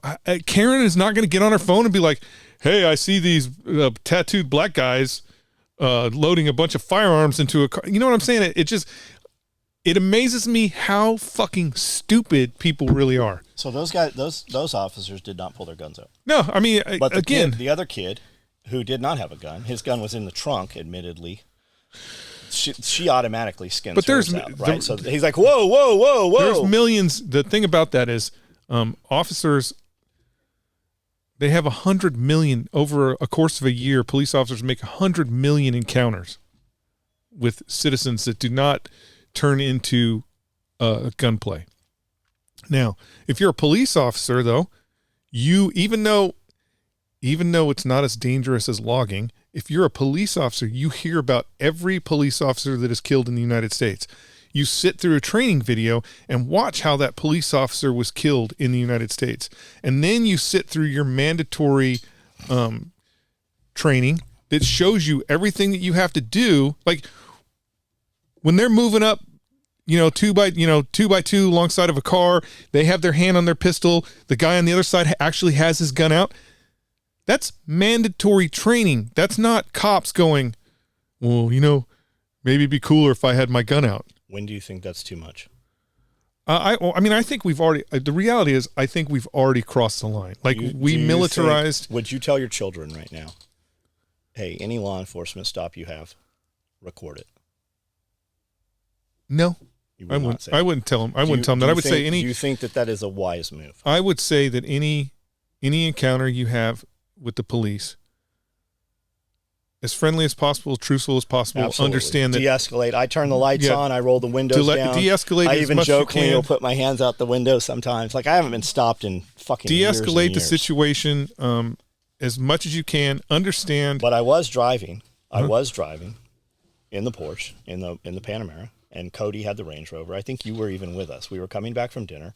We turned off Main Street, and the cops lit up the Range Rover. Pulled Cody over. I pulled over way ahead, right? And they're like, is that your dad up there? So they knew who he was. I don't know why they stopped him. We didn't roll through lights, nothing, but they did pull him over. He had 3 individuals with him who were our employees. Maybe we didn't have this shop because we were coming Court Square. So maybe we were going to the other shop at the time. But that has really stuck out in my head. It was very weird. They pulled him over. Where are you coming from? Where are you going? Is that your dad up there in the other car? And they're like, get out of here. Like, no explanation for stop, nothing. It was just maybe weird. because it was a blacked out Range Rover. Everybody knows he's fucking. We have what, 12 cops? True. Like it didn't make any sense, and that happened here. I just think that the environment that we're in now, and you see so many. And maybe it's just because it's public, right? It's something people are consuming, so you see more of it. But there's a lot of incidents where they pull people over, and they fucking shoot people. Like, just fucking end up killing them. And these guys are unarmed. They don't have any wants or warrants. It's a us. It's a us versus them mentality. Yes, we've created that. Yes, the public has created that, and law enforcement has. And I think a lot of a lot of officers who were more like us, right, going uphold the Constitution, swore an oath to the Constitution, not going to do corrupt shit. I think a lot of them were pushed out of agencies. Well, during the fucking COVID stuff. The other thing you have to understand too, John, is it's easy to handpick a video. Like I can handpick the Rodney King video and be like, oh my God, yes, look at how terrible these officers are. Or the thing that happened just recently here and be like, oh my God, look at how terrible these officers are. Again, with the amount of stops that they actually do and the amount of people that they meet on a daily basis across this country, it's still not even a percentage. Like it's not a percent. Example is New York City, right? If you take a look at New York City, just municipality police officers, they have 10,000 cops, maybe even more now, right? You can't. I can't get a group of 10,000 people together and go, these are our 10,000 police officers that we've selected from our own community. We're not busing them in from Russia. Mm-hmm. We've selected them from our own community and be like, all these guys are good guys. It's a statistical improbability that you don't have, even if you think about it, even if it's just 1%. So you got 100 cops that are running around doing whatever the fuck they want because they think they're Serpico. You're gonna see that on the news all the time. It's just a statistical. You can't scale anything up to the size that it is, and then like around here. If you think about around here, why do we have such big police presence around here? Why is there so many? Meth? Because of not really necessarily meth, because meth is here in these towns. Copper thieves, and they're not crimes. But they're not enforcing. So what's the answer? Federal government money. Correct. Because it's all about. But it's all about collecting, right? Mm-hmm. We have to justify this equipment and to get this money. Well, what do we have? We have to harass U.S. citizens. Hey, what do we have? We pulled you over for window tinting. But can you roll your windows down so that we can identify some of the crimes? Well, what I'm saying about around here is, are you talking task force? What do we have? We all have task force, right? Right. And what's task force for? It's not to roll up the copper thief. It's not to get the crackhead that's living in the double wide down by the river. They don't give two shits about that guy. They're going after Sinaloa and Mexican drug cartel guys that are running that stuff up the 40. Right. They want to pull that thread back. They want the big payoff. And so, it's like it's a little stupid. I'm sorry. It's a beautiful town. Waverly. They did a $5 million bust. They don't. Do I give a shit? I mean, the reality is, do I care about the little dude over there smoking crack? And I don't care. I really want the big bust. Right. So right? I'm going to send Cody to pick something up. Right. Uh-huh. We have to pay in cash. So I'm going to send him with $1,000. Yep. I'm going to send him with another one of my guys. He's going to drive about 90 minutes. I literally have to have this conversation. Look, if you get stopped, I wouldn't even tell. Like, they're going to search your car. They're going to take the cash if they find it, because that's what they do. They do asset forfeiture, and they get to keep that fucking money. Well, they can do asset forfeiture if you can't prove where that money came from. I don't think that's the case. Yes, if you can prove, they pulled $14,000 off a guy right out in Dixon. The FBI, they got. If you can prove where it came from, they pulled $14,000. He had his fucking Craigslist ad. He was going to buy a vehicle, had the cash, and they fucking took it from him. Do you know that they don't give that money back to you? Do you know that you have to pay? Well, you have to prove that you have to pay your legal fees, even if you win. They don't cover your legal fees. None of that shit. I'm not going to say asset forfeiture is a good thing. It's not a good thing. But again, if I'm using your scenario, if Cody Willis got pulled over on the 70 going to buy material, I cannot see, and maybe I'm wrong, I don't see them taking that $1,000. I see them going, where do you work? Oh, you work at SOE? What do they do at SOE? They do this? Where are you going? You're going to buy this? It's not even, because here's the thing that most people don't understand about law enforcement is there is a point, even asset forfeiture, because again, most people don't understand this, is if I take $1,000 as asset forfeiture, right? If I'm the guy that's going to be like, yes, asset forfeiture, I'm keeping it. The department doesn't get to keep $1,000. It's just like the mob. They have to kick 50% of that up to the feds.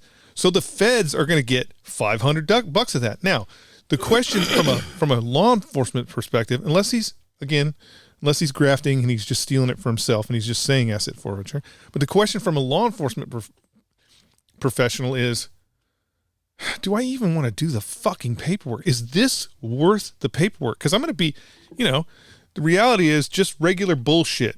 I'm going to be sitting in the fucking department for 2 hours typing up a fucking report about, Karen called and said that there are kids roller skating in the park illegally. There's a bunch of those too. Detained said skaters. They're not going to go to the park anymore.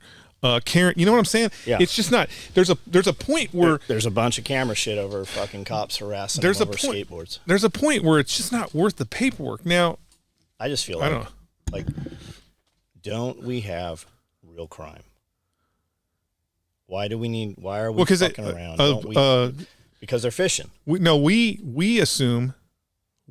falsely assume that you're a police officer that's carrying a gun and a badge and shit. We falsely assume that they investigate crimes. They do not investigate crimes. It's about collecting money. Well, a little bit, but the reality is those officers that are in uniform in cars are a reactionary to crime.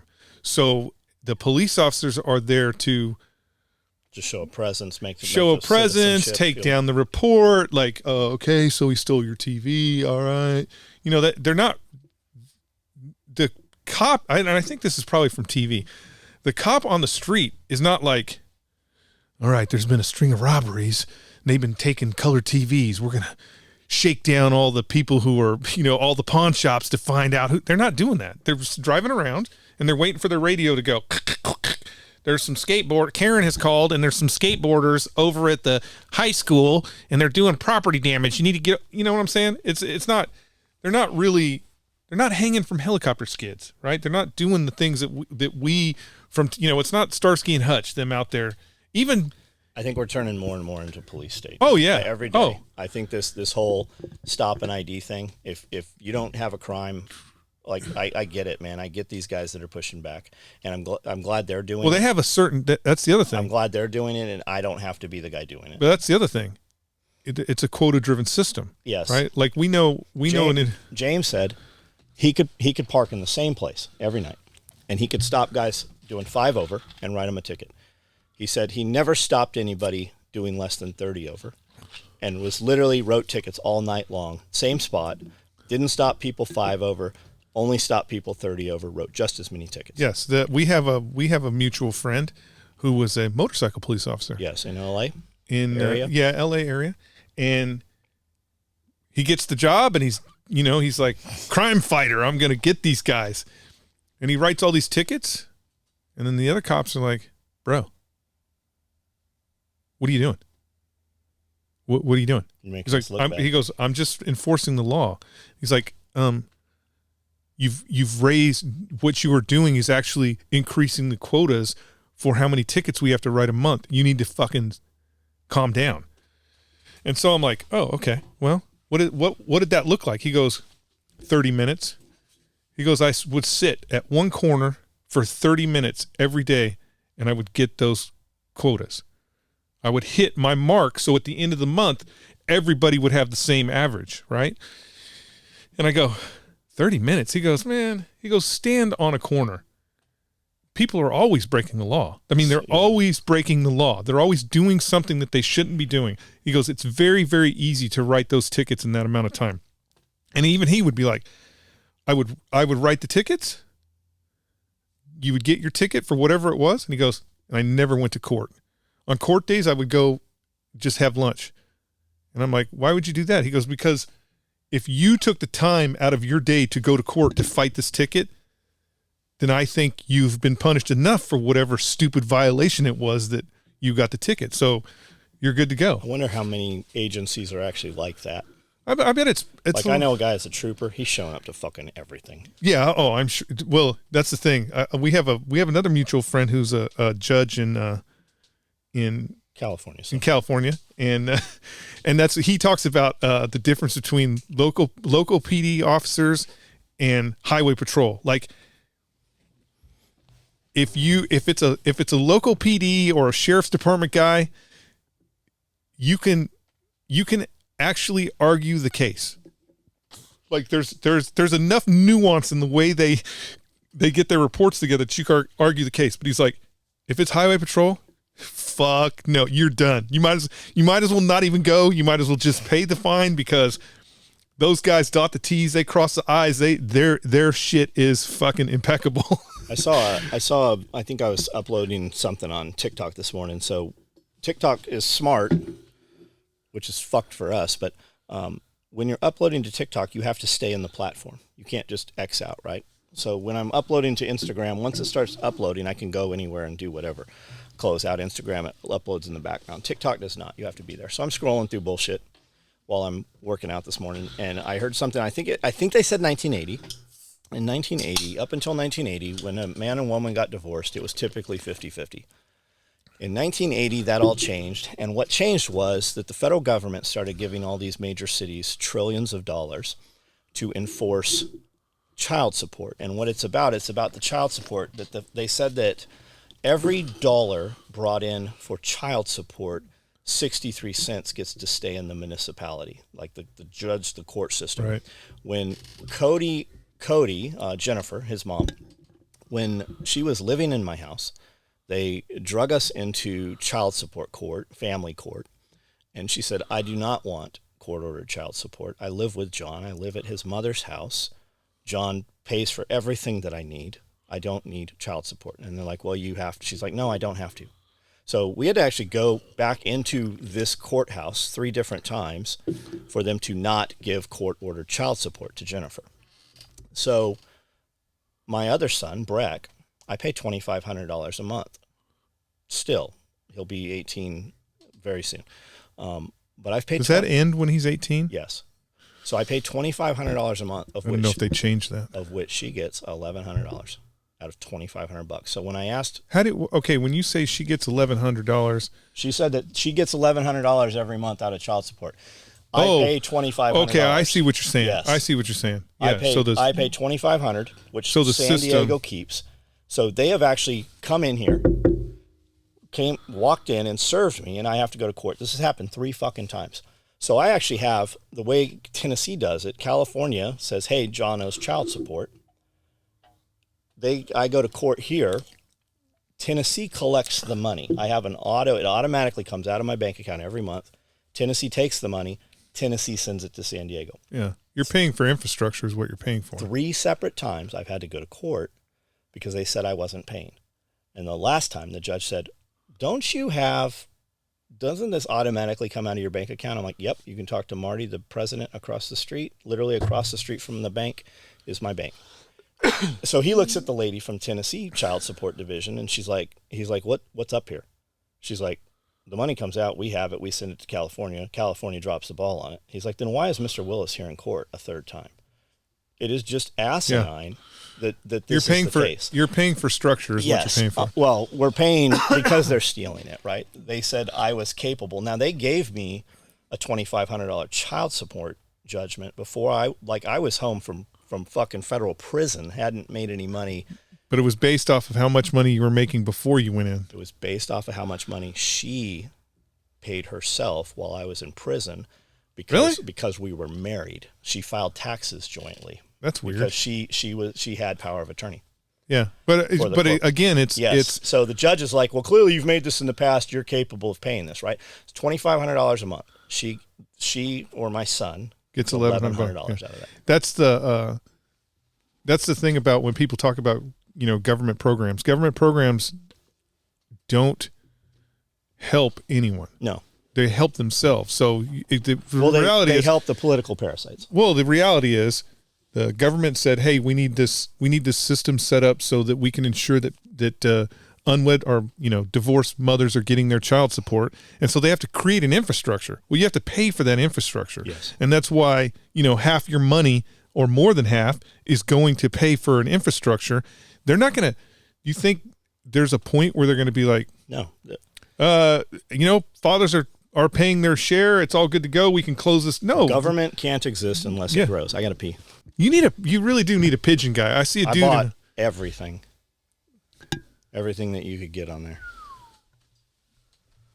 Hopefully, it won't show up till I go home. All I need you to do is tell me this, right? Because I can't see the tip of the forks. Yeah, it's all palletized. We'll pull it out of there. Yeah, you need a pigeon guy. And then I'm going to pick up. Cody's going to pick up. The Fastenal parts bins? Yes. We found 2 that are double-sided, right? So they're bins on both sides. Uh-huh. I'd say they have 50, 60 drawers in each one. It looks like just like the ones they have in Lowe's, and they're loaded. They're full of all the bolts and shit. So we're getting 2 of those. What'd that cost you? $1,000. That's not bad. Yeah, he wants $500 a piece.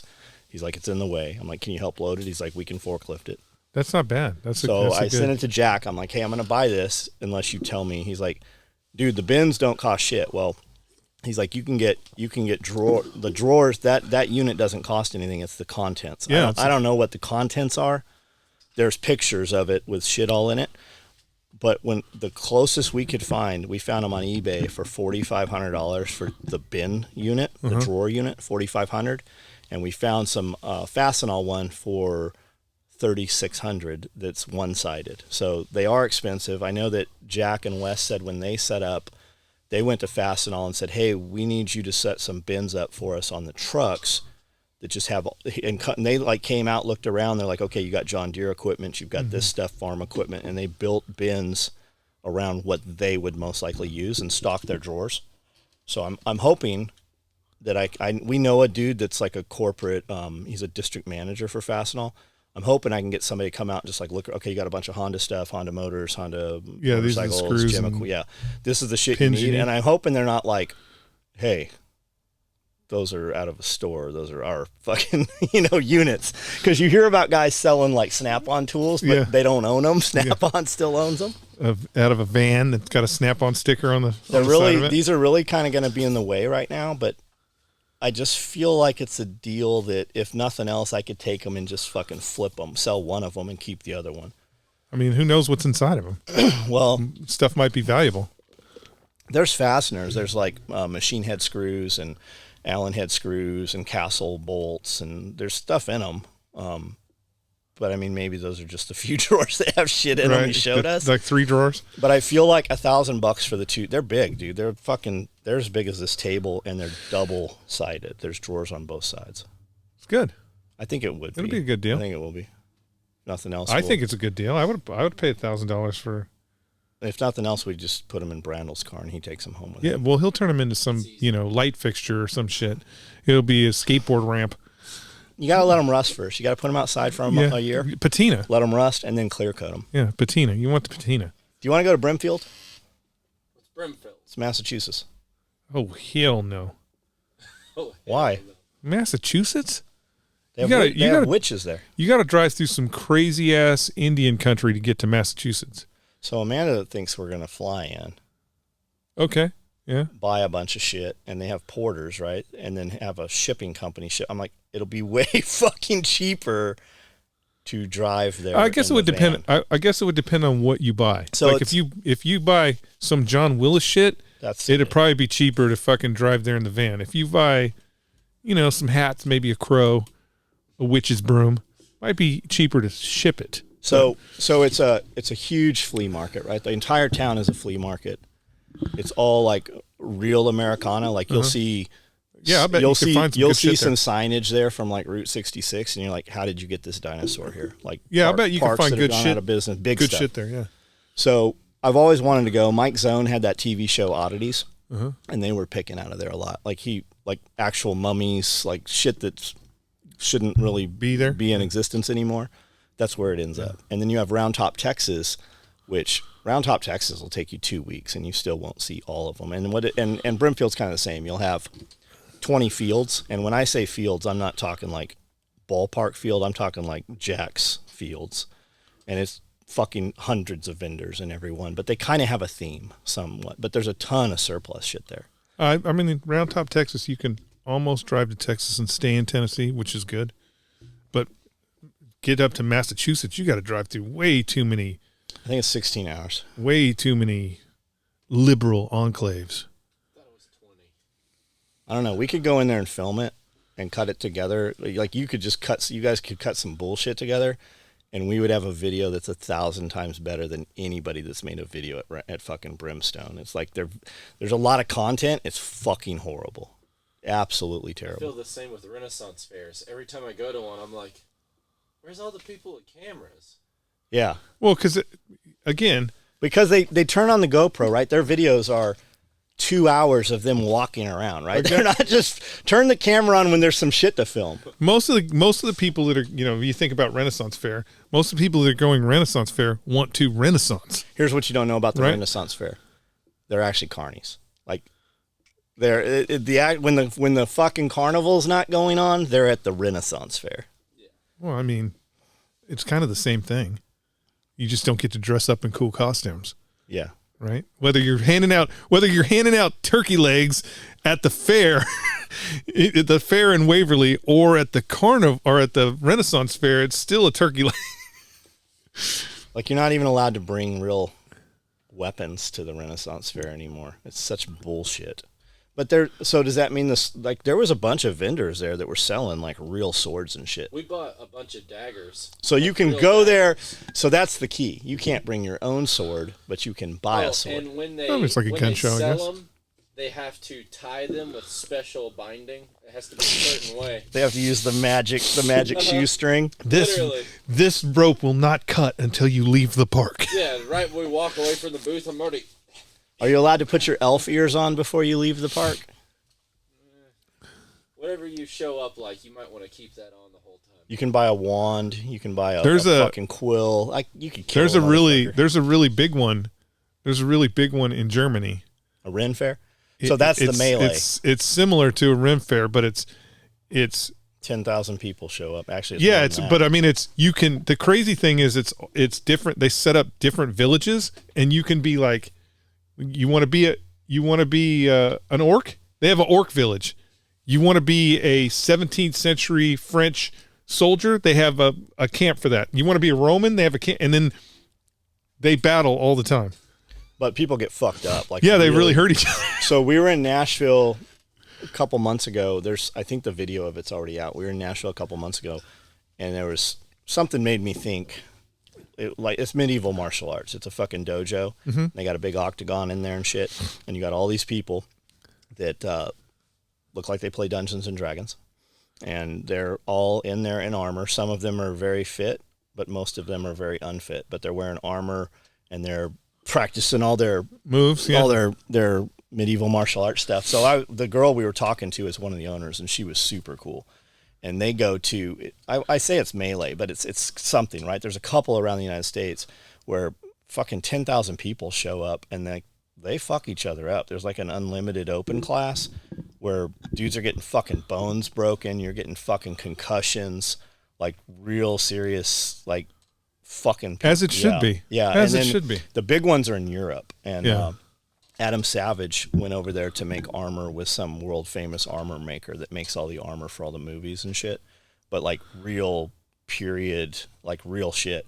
But now they've got like, if you want a suit of armor, they'll build it out of alloys and titanium, and it's functional and you can move, and it's kind of taken off. I don't know how big it is, but I mean, I was surprised to see it in Nashville, and it was a big location. Like it was big in there. They had fucking heavy bags and all kinds of shit, but it's all geared around conditioning for medieval martial arts stuff, and they're fucking fighting with lances. The reality is, some of that's probably more legit than it might be coming back. Then better learn to fight your from kung horse. fu class.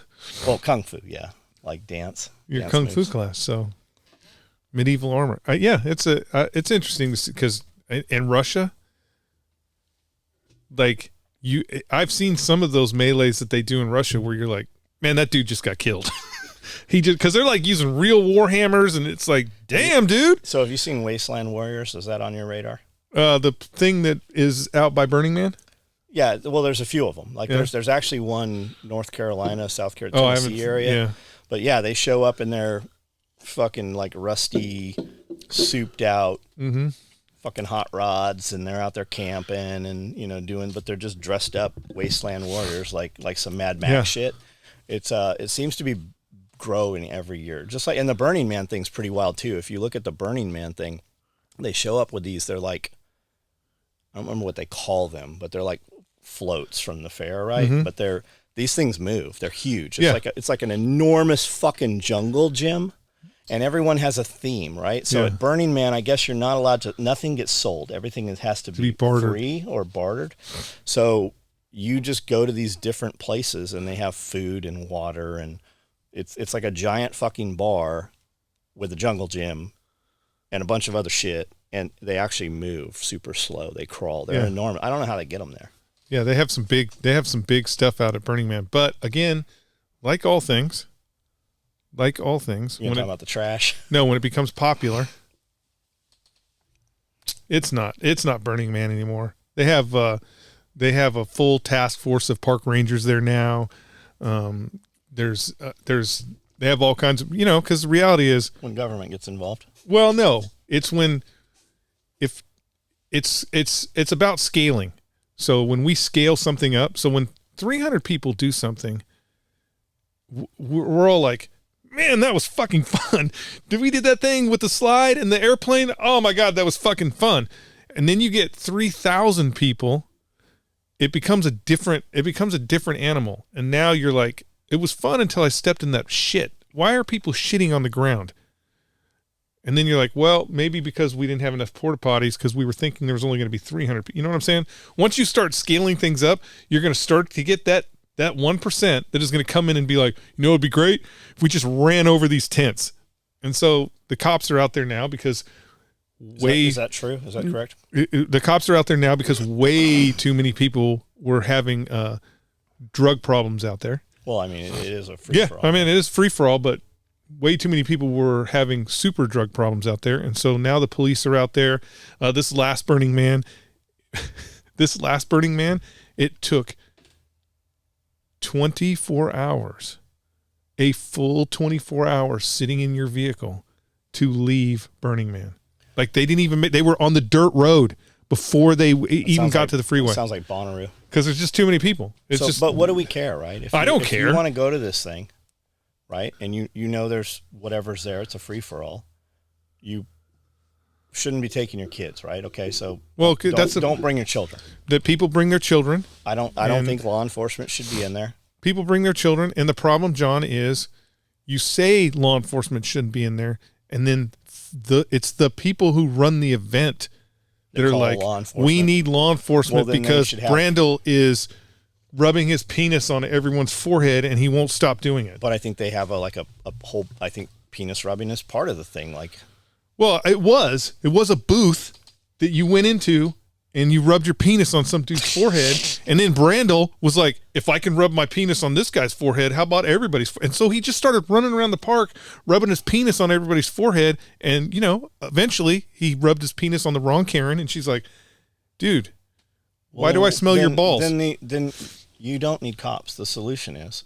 Everybody beats him up? No, you fucking rip his penis off. Well, I mean, that's extreme, John. I mean, here's the thing. How come you never hear? Okay, imagine you're running Burning Man. Yes. Right. You're running Burning Man. Not my problem. And you've got to deal with. I really want to come to Burning Man, but I heard that you guys are ripping penises off. Is that true?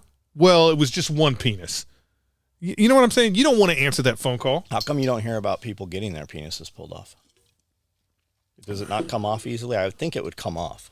Like if you have cuts somebody off easily. That's what I'm saying. If you had somebody having non-consensual sex, I would think that he or she could remove the penis relatively easy, or damage it enough that is going to fucking end right there. Maybe. Am I incorrect? I don't know. I don't know. You've never heard about a chick biting one off. I mean, Bobbitt cut it off with a pair of scissors, right? Yeah, but that was only because he wasn't aware of what was going on. Correct. Yes, yeah. She did it while he was sleeping. Yeah, took the penis. I am sure that there's. They reinstalled it. He's got a Reebok pump, and he went on to do porn, Robocock. I am sure that there are cases of injured penises, penis removals. We're just not aware of them because who wants to talk about penis removal like that? I'm sure that there have been women who, in the course of fighting off an attacker, have done serious damage to dude's penis. Well, but I also think that. See, I just negated your whole penis problem. Why? Now we don't have to have law enforcement at fucking Burning Man. Yeah, but nobody's going to want it. Nobody's going to want to go to the place where you might or might not have your penis bitten off. And does it cost to get in? It doesn't. I don't think it does. But as you were saying earlier, one person poops on the ground, then 1 million people start pooping on the ground. One person's penis gets pulled off. Before you know it, it's just like a crazy penis genitalia nightmare out there. And you're just like, well, how did this happen? It started with the booth where you could rub your penis on that dude's head. I don't know why anybody would want to do that, but that's where it started. I'm just saying that, you've kind of ruined this for me. Why? You want to have a festival with 3,000 people here? I don't like sand, right? I don't like sand, and I definitely don't like storms. Wait a minute. You have had parties here. Not here. Yeah, here. Where are you going with this? You have had parties here where poop became a problem. But it wasn't on the ground, and we fixed it within 30 minutes. Again, it still became a problem, and then there was a drunk pirate out here with an excavator just going to town on the ground out here. Was he dressed as a pirate? No, he wasn't dressed as a pirate, but it sounds better if I say a drunk pirate. He was definitely drunk. We have 5 septic tanks, and one of them we had never taken. We'd never really popped it off or anything, right? And all of a sudden, at one of our parties, we've got 1,000 people here, 900 some people, and it backed the septic up, right? So we call local, and everybody's like, yeah, we can't come out. I get a hold of a place in Jackson, Tennessee, and they're like, I'm like, I'll pay you whatever you want. And they're like, we'll be there. And they showed up in an hour. They showed up with a truck and an excavator and handled that fucking problem. They fucking pumped it out. Everything was good to go. Our buddy did it. Now, there was a girl here who was all over Jack, which was fucking weird, right? What was it? I don't know if she was all over Jack. She had a Prius and with Bernie Sanders stickers. I remember all over she was pretty drunk too, and she was all somebody else was mad about it too, but she was up in the tractor and said something, and she had like Hillary Clinton tattoo, or she had a tattoo. Yeah, she was definitely. And Jack's like, Bernie Sanders, get the fuck off my excavator or whatever, and she was all up in arms over this shit. But we took care of the problem. Right, yeah. And we also had multiple backups for the problem. Yeah, but okay, again. I just want to see Burning Man. I want to go there. Let's go. I want a pod that I can go in when the sandstorms come so my cameras and shit aren't all sandy. I just want to go see Burning Man. Let's just go. Again, this is how I think about Burning Man. I don't even have to go. If you could just put it on IMAX, where I could go to like the IMAX theater where it's all around us, I think that would satisfy my Burning Man need. Okay, well, as long as that's all you got to do, we could send Brandel out to do Burning Man. Who's the dude? A guy did the reason I'm talking about, there's some YouTuber, he's got millions of views. Make art now. He had the real pretty girlfriend, and now he's got the not as pretty girlfriend. That's because he went to Burning Man. No, that's what happens. He was in Burning Man with her, and she's doing like ribbons, and they're doing all this acrobat stuff and climbing these towers. I know who you're talking about. And he's riding a one wheel. He's riding a one wheel. He went to where's that island where the gym is all made out of wood, and you're not allowed to film there. Anyways, Island of Dr. Moreau. Super colored. I know I'm going to be totally disappointed because he's color graded it so crazy, right? Have you watched any Peter McKinnon stuff? Did I send you a Peter McKinnon video yesterday about the fidget spinner little camera? Yes. I love how he's doing his shorts where you don't even realize the short has ended and started again because the last word works perfectly with the first word. Get those double views. Yeah, they're so good, man. Burning Man. I think it would be. What do you want your costume to be? I think you'd be very let down. I don't think it would be the. I think you're right. It's like that thing when we go there and I'm like, yeah, I don't really. This isn't. Yeah, there's. I think you'd be like, I understand there's free food, but why is it always going to be a hot dog? I don't drink. I don't do any drugs. Yeah. I feel like that's probably the most of it. I'm not. Why is the sand is blowing so hard that no one is outside? Except for that one crazy dude that likes to rub his penis on people's foreheads. I think, again, Burning Man would probably be an interesting experience, and you'd probably see some things where you'd be like, man, that's really cool. I wonder how they did that. There's a lot of fire. A lot of steampunk type stuff. But, camping in the desert with a bunch of free-spirited individuals, I think you would step and poop more than anything. Or not really that. I'm not saying they don't, because I do know they have bathrooms out there. But I just think it would be one of those things. It'd be like going to Woodstock, where you'd be like, "All right, it's over. I'm muddy. I'm tired. Do you know I didn't really do anything cool." Do you know there's a big music festival where they have giant dinosaurs? Do you know what I'm talking about? It happens every year. They do it. I believe it's in the United States here, and they have huge Brontosaurus, like giant fucking dinosaurs, like life-size moving dinosaurs. There's always like a fire display. But I listen to it and I'm like, man, I don't like any of this music. But I want to see, there's a dinosaur park on the way to Kentucky. Yes, I've seen something about that. I think we should see that. Might be interesting. If we get Brandel, what we could do, no matter what, even if it's not interesting, we take old Brandel and he can do some shots that will make it interesting.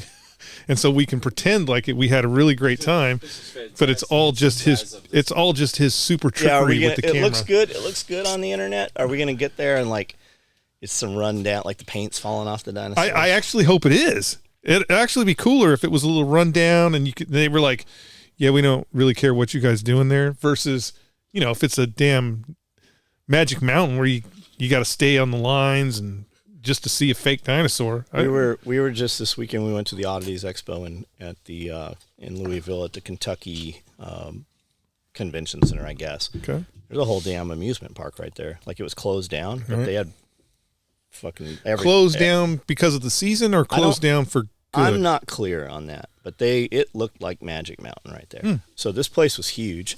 They had 100,000. There might be 8 buildings there, right? It's this week they're having the farm show. So all the farm equipment was already coming in. Gotcha. Like some shit like you've never seen. Like their farm, like we've seen big farm equipment. This shit's like 100 times bigger farm equipment. And they're filling up the whole expo center. We were in one of the buildings. I don't know what the square footage was. We know the guy that was running the show. He puts the show on, and they're doing 20 of them this year. They're even doing them in San Diego now. He had 100,000 people through the door. Minimum ticket price $10. Fuck. And then there was a ton of shit within there. Like I know a dude named Jeremy. He's out of Atlanta. Has a shop called Rainy Day Revival. His name's Jeremy Gibbs.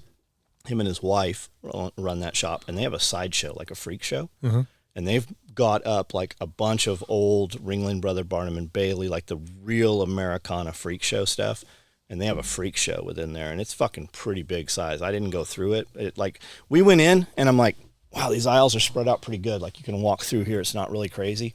We didn't make it through the fucking show. Like, you have to, they said that they were concerned about all the people that were going to show up.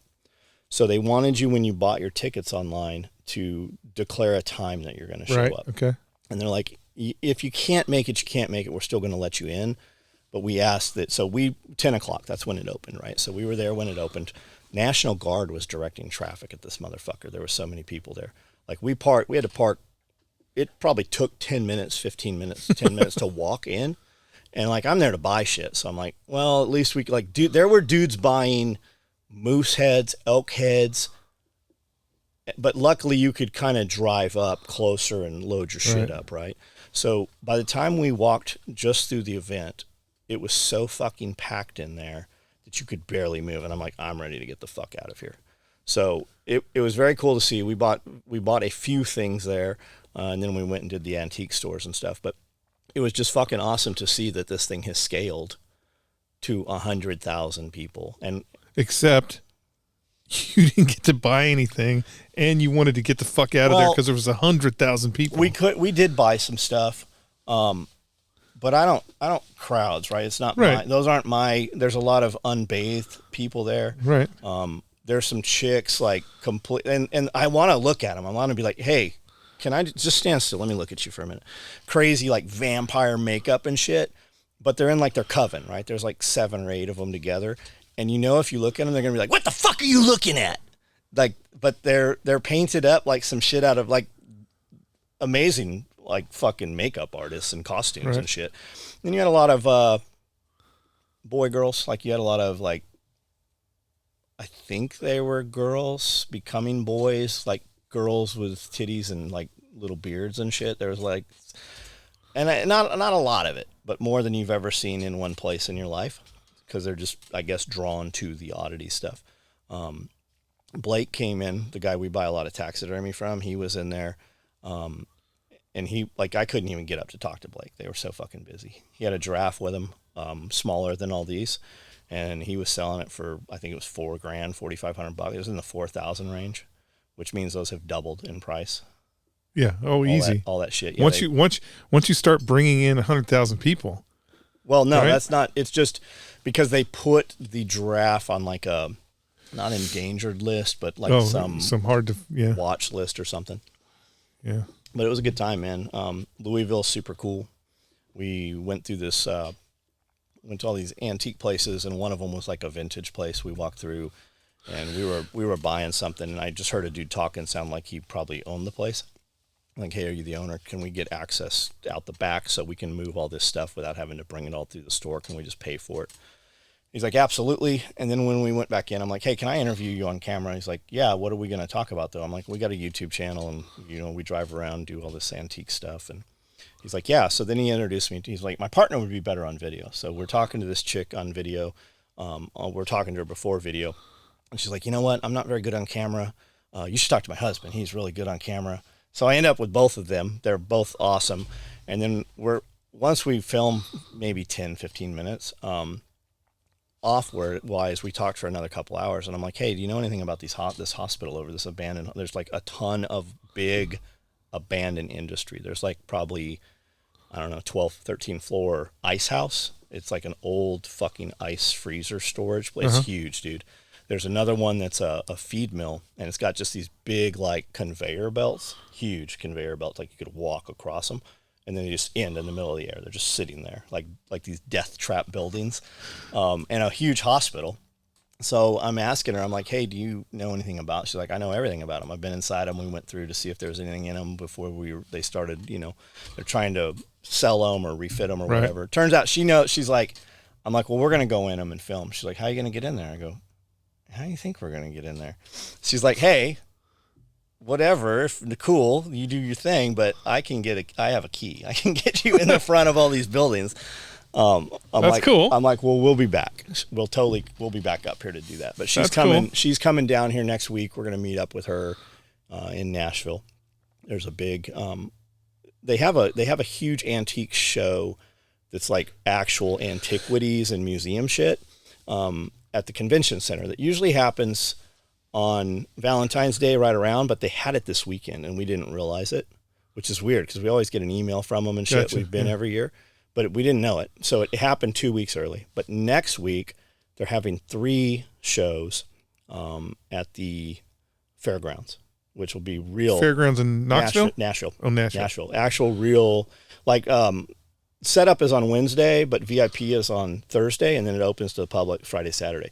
But when you go in there, like on Thursday, Shania Twain's there, and fucking the American Pickers are there, and all your rock stars and movie stars are there. And then all the personal shoppers are in there, the people that are shopping for, Miley Cyrus buys a fucking $18 million home, and her people come in and, decorate it. So we'll run in there Thursday and just run through all of them, see what's there. Like if you see something super cool that you've never seen, you better buy it. But if you go back on Saturday, the prices drastically go down because they don't want to carry it out. Yeah. They don't want to carry it out. So we'll go do that. That's like that's like your Oakley display cases. Yeah, absolutely. It's like the Oakley. Yeah. Last day of the show, baby. Yep. Come get these Oakley display cases. Yeah, that's exactly what it's like. Well, cool. So what else? What's next? I don't know. What's next? I'm just trying to carve my little piece out of John's woods over there so I can shoot 1,000 yards. Can you do 1,000? I'm at 600 now. What's it going to take to get 1,000? Just more trees down? Just more. It's just trees. It's just cutting trees down. Clearing a path. It's fun. Well, good news is bullets travel straight. I like doing it. You don't have to. You could cut a lane that you could shoot 1,000, and you wouldn't even be able to notice it from the air. Yeah, kind of. Yeah. So we right now there's 250. There's 250 yards. It's 250 by 100. It was already there. Out to 600, I've been cutting. You can. I'm sure from the air. Now with the tracks. I'm sure from the air, somebody would be like, "What the fuck are they doing down there? What's he doing? The fucking chainsaw." Walmart. What's going on there? Yeah, I should put up a big sign that says "Future Home of Disneyland." Yeah, a Knott's Berry Farm. Are you? So you've used tracked equipment and shit. Would you say that the Unimog has as much power or more power than like that skid steer? Interesting question. I think it has more. It definitely has more power. So are you having to like use a chain and choke it and to drag the wood, or what are you doing? Oh, the Unimog is at my house. I'm digging holes with the Unimog. The track, I'm using my regular old Kubota tractor to drag those trees. Holy shit! Amazing. Amazing. Like I whip some chains around some trees and I'm like, all right, this ain't gonna work. It's just not gonna do it. That tree is huge, and the Kubota fucking seems to do it. As long as it's in 4-wheel drive, seems to do it. You better make sure you're using good chain, buddy. Well, I mean, whatever's available. No, that's not the case. Like you need a little bit of education on chains. Whatever's available. You know what I'm saying? Where'd you get it from? Brandel's dad? No, actually the chain that I'm using, it'll have a bunch of like fucking screws holding it together. The chain that I'm using is a chain that I found buried in my driveway. Oh shit. When I first moved here. It was buried in the gravel. A little piece of it was sticking out. I'm like, "Oh, look at that. That's a chain." Works every time. I've used that chain for... Man, so many people have been cut in half when chains break. I've used that chain for so much dumb shit. Like, I am actually... Literally, you know a guy that can get you some good chain. Literally, I have pulled with that chain where I'm like, chain's going to break for sure. That thing's going to blow the fuck up. It's just going to blow up. And it just always pulls through. It just always pulls through. It's a great chain. So, I mean, You have tourniquets out there with you? No, man. Tourniquets? What for? Do you need help out there? No. I actually enjoy doing it. It's kind of like when you mow the lawn. I enjoy doing it. It's fun cutting down the trees. And your friend with the big excavator would come out there and just pull I know it out he of the ground would. for you. Here's the thing. I have the same. I have a problem with that scenario. Is I know And he has actually hinted at like, yeah, I can do whatever you need. But I also know that it's going to take him longer to load that fucking machine up, drive it out to Waverly, unload that machine, than for him to do what I want done. I don't know where he'd fucking park it at your house. He couldn't get it in your driveway. Oh, not my house, John's house. It's just not. I don't. Why? It's one of those things. I could have that machine out there and have that do the work, or I could just go out there in the peace and tranquility of that space with the chainsaw and just kind of do what I want. Do you listen to music while you're out there? Yeah. I got a radio blaring, and You listen to podcasts? I do not, because there's no signal out there. It's strictly iPod or iPad or something, whatever it is. For $450. $450. You can get Elon Musk's Starlink. Yeah, but I have one right out there, man. It works really well. I don't. Then you could listen to podcasts. But I don't want a Starlink. The Russians might blow me up. They'll just turn it off. Or Elon. I know Elon is it. The reality is I know Elon. He's in his basement like, these motherfuckers listening to, let me see what's going on here. Well, they turned all the Teslas in fucking Russia off. Well, you know what? That's democracy, baby. That's democracy. Of course Elon can do that. I mean, I saw something very interesting when you think about them eavesdropping on your phone and listening to your conversations. There is a company now called, it's either Gunshots or I Hear Gunshots, or I just saw it last night, and they weren't talking about the company. They were just trying to explain how many gunshots are happening in the United States. And there is a company that listens. So people sell data? No, the way they explained it is they're like, yeah, we just listen to all the microphones that are in the city. And they just record gunshots, and then they send them to the police and are like, hey, there was a shooting at the corner of blah, blah, blah, blah, blah. I'm sure the police hate it because John's got to pee. Anyways, I'm sure the police hate it because that's like a Karen. It's like a Karen thing. I heard gunshots in the night. What are you doing about it? We can't do anything about it. Gunshots in the night. I get this dude's like, you sent me the wrong belt. It doesn't fit. This is a terrible first impression of your company. This will be the last impression. That's exactly it. And he goes, and he proceeds to say, emailed you numerous times and have never heard a response from your company. So I take the email and I put it in, and nothing comes up. All I have is this email. So I take his name, take his order number. I have nothing in my emails. So he's emailed us exactly one time complaining that he's got the wrong belt. You should be like, I've looked into this matter. Oh, I did. And I understand where you're coming from. Apparently, some of my employees were not forwarding the emails, so I have fired 4 people. Thank you for your patronage. So he tells me, I ordered a 40-inch belt, and this belt's 44 inches. And I measured my other belts, so I know I need a 44-inch belt. So then I go to Amanda, and I'm like, hey, type this in the app, and let me know what you have. So she forwards me 10 separate times that he's replied to the text app and the screenshots, and she's replied to every one of them. And he's like, hey, I've placed this order. This is a terrible first impression with your company. Not very impressed. Won't be doing business with you again. And she's like, hey, this order is waiting on this firewood carrier, and we're just waiting on the Cordura to come in with the colors. Would you like a different color? And nothing comes back. And every week when she has sent out a text, this dude has sent it. And he's like, terrible first impression. He continues to say this. And she's like, well, look, maybe you should call the mills and express your displeasure that they're not running the Cordura in the time that you would like to have it made in. I've offered you another color. We're surprised every time the truck comes in here and doesn't have it as well. I don't know what you want me to do. Fucking, this is just the state of things nowadays. She's like, we can totally ship this, and I'll just refund you on this item. He's like, I really want the item, but this is bullshit. Like, just keeps fucking being a fucking prick. So we finally send his shit out. And he has ordered, I think it's a gray EDC belt. It's 40-inch. So I replied, I'm like, hey, man, I've looked up you said you emailed. I've looked up by your name, your order number, this email address. I have 0 from you.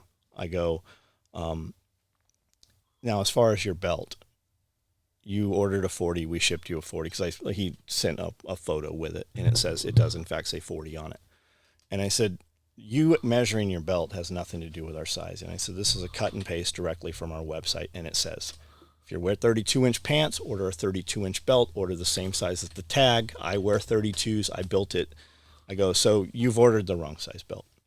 I said, and as far as your displeasure, you can shove that right the fuck up your ass. I go, Amanda's replied to every one of your texts. You've sent 0 emails because I would have got the emails. I said, I realize that you're used to complaining and looking for a free handout and a butt rub and a fucking hug. I go, you're in the wrong fucking place. And I go, and you're fucking done here too. I go, I would suggest you don't order shit from us anymore. And then he emailed a couple more times as though I didn't say any of those things. So the best though.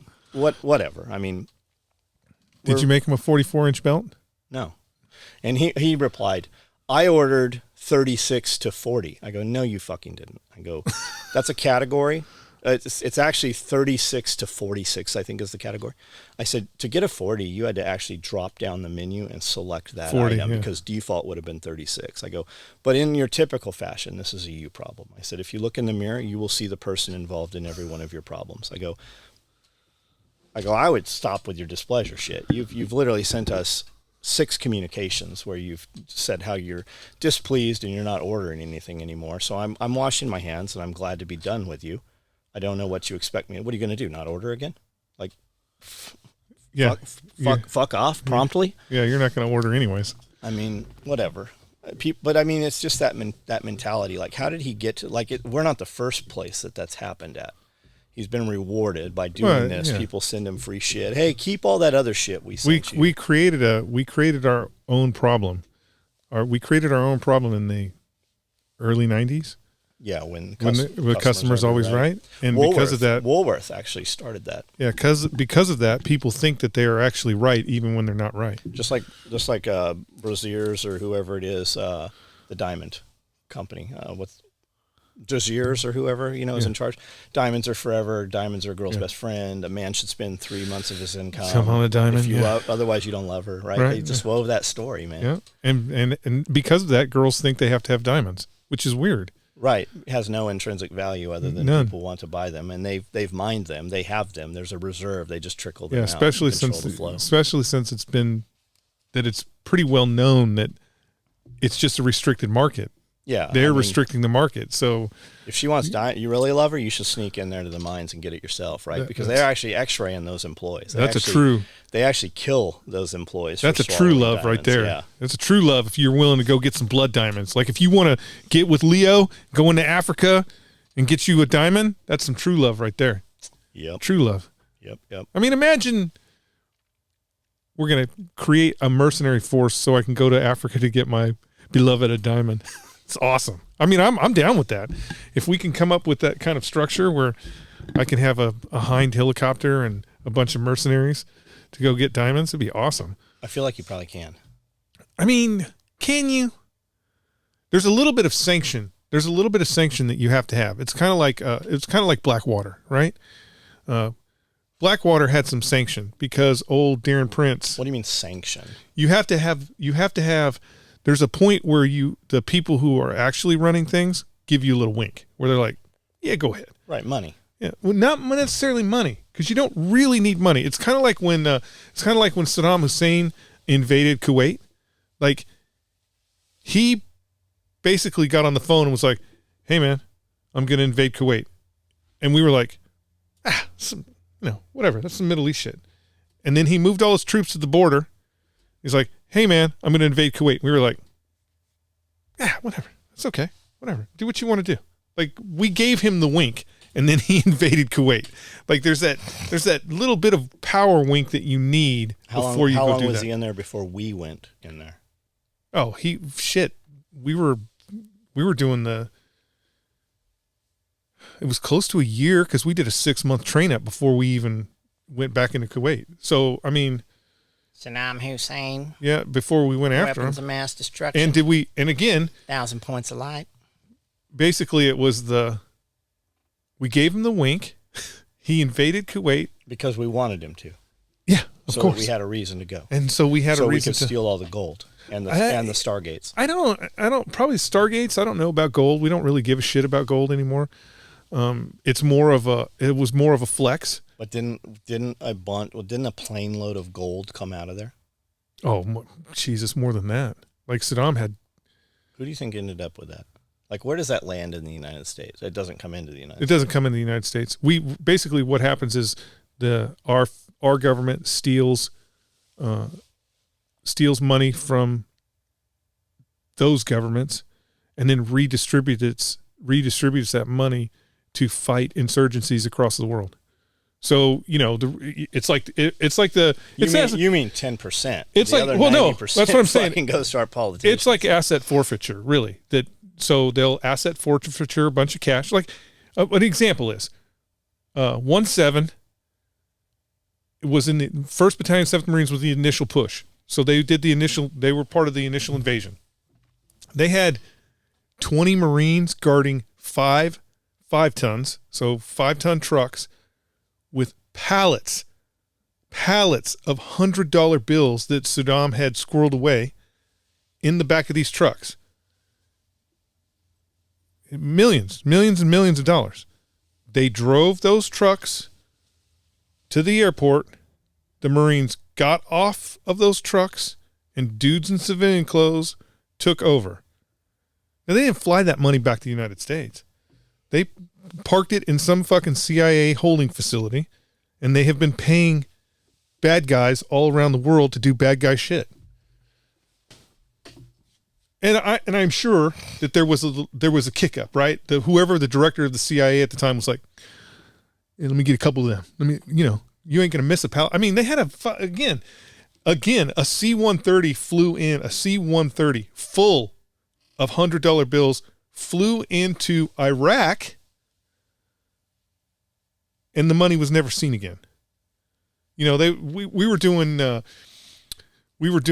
gun confiscations in Husayba, right? So we're supposed to, you know, if we hit a house and they got an AK or something like that, we confiscate it. The U.S. government brought in 273,000 AKs at the time that we were doing this confiscation. They brought in 270,000 AKs that were supposed to go to the police department, the Iraqi police forces. All those guns disappeared. Where do you think they went? Some CIA black site so they could end up in Africa, or, you know, it's all a shell game. It's not, I mean, the reality, I mean, think about it.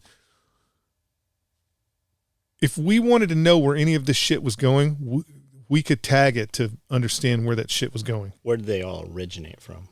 Oh, at that time here's the crazy thing. At that time we were buying all that shit from the Russians. We were? Right? Yeah, we were buying. And arming the Iraqis. Yeah, and we were buying all that shit. I mean, even most of the helicopters that were left in Afghanistan, we bought those from the Russians. We paid cash for those from the Russians. Now, that was probably cash that Saddam stole from Kuwait, and then we stole from Saddam, and then it went into a black site, and then the black site guys are like, we got all these pallets of $100 bills. Why don't we buy AKs with them? Right? It's ridiculous. We stood at, when I was in Somalia, when I was in Somalia, we stood security for a CIA guy who brought in $10 million. It was a crazy amount of money. And for whatever reason, and I don't know why they did it, but they wanted to convert it into local Somali money, which at the time wasn't worth shit. So they had like this, maybe just the grandeur of it. It may have been just the grandeur of it, right? So they had like a fucking semi-truck trailer full of Somali whatever it is, boobalafufus to pay off warlords with. Well, the warlords that we were paying off were the warlords that we were actively trying to kill. Why? So what were we paying them off for? Just who knows? Passage or whatever. Who knows? James said they were moving money all the time in duffel bags, and it was so much money that it was never counted. They would just weigh it. Yeah, that makes sense. Yeah, that makes sense. Yeah, I with the, with the type of stuff the type of money that was being found in the Iraq invasion, and the type of money that was being found after the Kuwait fiasco, I guarantee they weren't even weighing that shit. Like they didn't even there was a army unit. I can't think of the name of the army unit, but a semi truck, a fuel tanker. So imagine how big a fuel tanker is, full of gold bars. They didn't weigh that shit. They just put it on pallets and were like, "Thank you very much, Saddam." Was there an ad in the paper that said if you lost your gold bars, the federal government has them and we will gladly reimburse you? We didn't fucking reimburse anybody of that shit. The Kuwaitis didn't get their gold back. Do you think any servicemen made their way home with a gold bar or cash? Is that even a possibility? I am sure that. Well, okay. There is a story. If your box doesn't go through customs, maybe there is a story of some army guys that were stationed at one of Saddam's palaces. Didn't Ice Cube make them? Wasn't there an Ice Cube? Yeah, they made him. But they were stationed at one of his palaces, and there was these bunkers that were around the palace that were completely sealed up. And 18-year-olds, they're like, that'd be a great place to go and jerk off, I guess. And so they break into these bunkers and they find they're full of cash. And it's like 2 or 3 guys. And so they start sending money home in the mail, just envelopes. Well, one of the guys, they're getting ready to head back stateside, decides he's going to stuff a bunch of money in his fucking pants and gets caught at customs. And they're like, where'd this money come from? Blah, blah, blah. It's in these bunkers, and there's millions of dollars in these fucking bunkers. You're not allowed to steal it. Only we are. Yeah, you can't. And they rolled all those guys up. But I am sure, without any hesitation, that there were gold bars that made it back. There were, especially cash, because very weird. You think about this. Very weird that during the Iraq invasion, when you were transitioning home, you could transition back home with $10,000. So you could, where would you have got $10,000? I don't know. I don't, by this time, it's the Iraq, all during the entire time of the invasion, everybody was getting direct deposit. So nobody was cashing their check, so there's no reason why someone would have $10,000. But that was the limit. You could go through customs and be like, boop, $10,000. Now, I'm going to assume that it was mostly young ladies that were going through with $10,000. But you could go through with $10,000, which didn't make any fucking sense to me because, again, if I have 32 Marines, that's $32,000 I could get through customs. What's the significance of 32? That's a platoon? Yeah, it's just the platoon. So, did guys have girlfriends over there? Did guys? I am sure in the like indigenous. No. Not that I was aware of. Not that I was aware of. Now I do know that there were brothels that when they were found, people would go back to. I know that when those brothels were found, it would suddenly become a point on combat patrols that they would have to go through. So it would be a spot that would be revisited. And the only reason to revisit it is if you're getting a little nook on the side. Were they indigenous or were they indigenous? Yeah, indigenous. I mean, the truth of the matter is, if you're, war-torn, impoverished area, and there's, even if we look at Camden, and we'll say Camden, if Camden becomes a war-torn, impoverished area, and the aliens land, and they've got money that is spendable, they show up and they all have gold coins, there's going to be a brothel set up for the aliens within a week. Because it's just how that kind of stuff works. It was very rare. I don't want to make it sound out like, well, I say it was very rare from my perspective, but again, I wasn't in any of the major cities. We were always out in the country. So out in the country, it was kind of rare. But it still happened. Usually if we were talking about sex on deployment, it would be with another service member, not. What were guys able to get away with bringing back? I mean, is there anything that was allowed to be brought back? No, weren't really souvenirs. Like we couldn't bring back any like. I mean, again, just like every other war, you would end up going through a KBR. You would end up going on your way back. You would go through basically the mall of the military. What is KBR?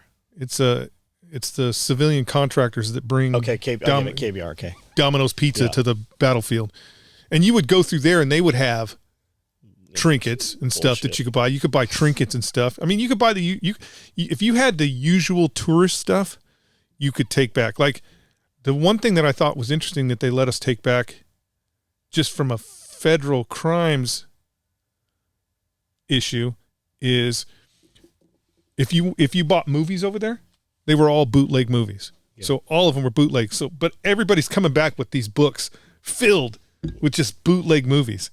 They let all those go through. And they didn't confiscate it. Now, if you had porn, which didn't make any sense, if you were leaving and you had porn, they confiscated it. Well, porn is illegal in the country, not out of the country. It didn't make any sense that they would, if you had a DVD of porn, they would be like, can't have this, soldier. But only if you had porn written on it. They weren't looking at it, right?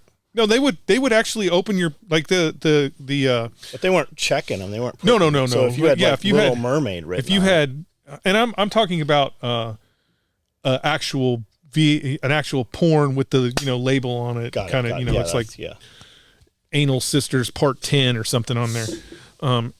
Now, that was the beginning of the war.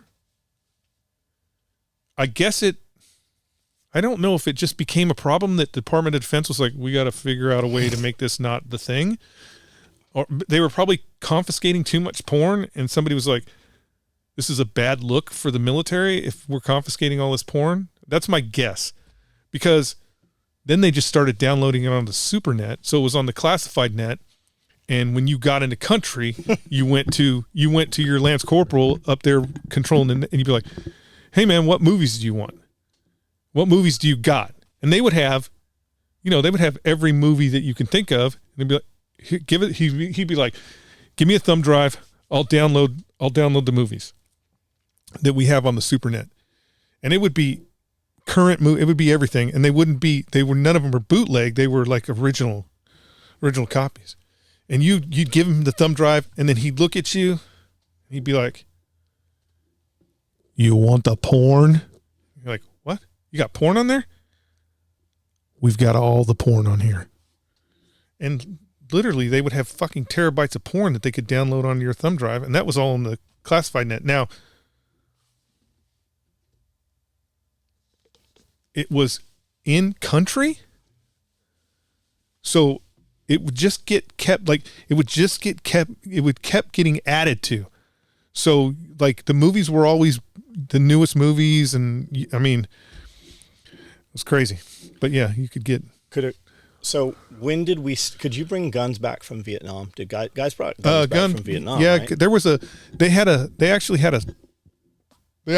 a system in place where you could bring captured weapons back from Vietnam. And they did that again in Afghanistan.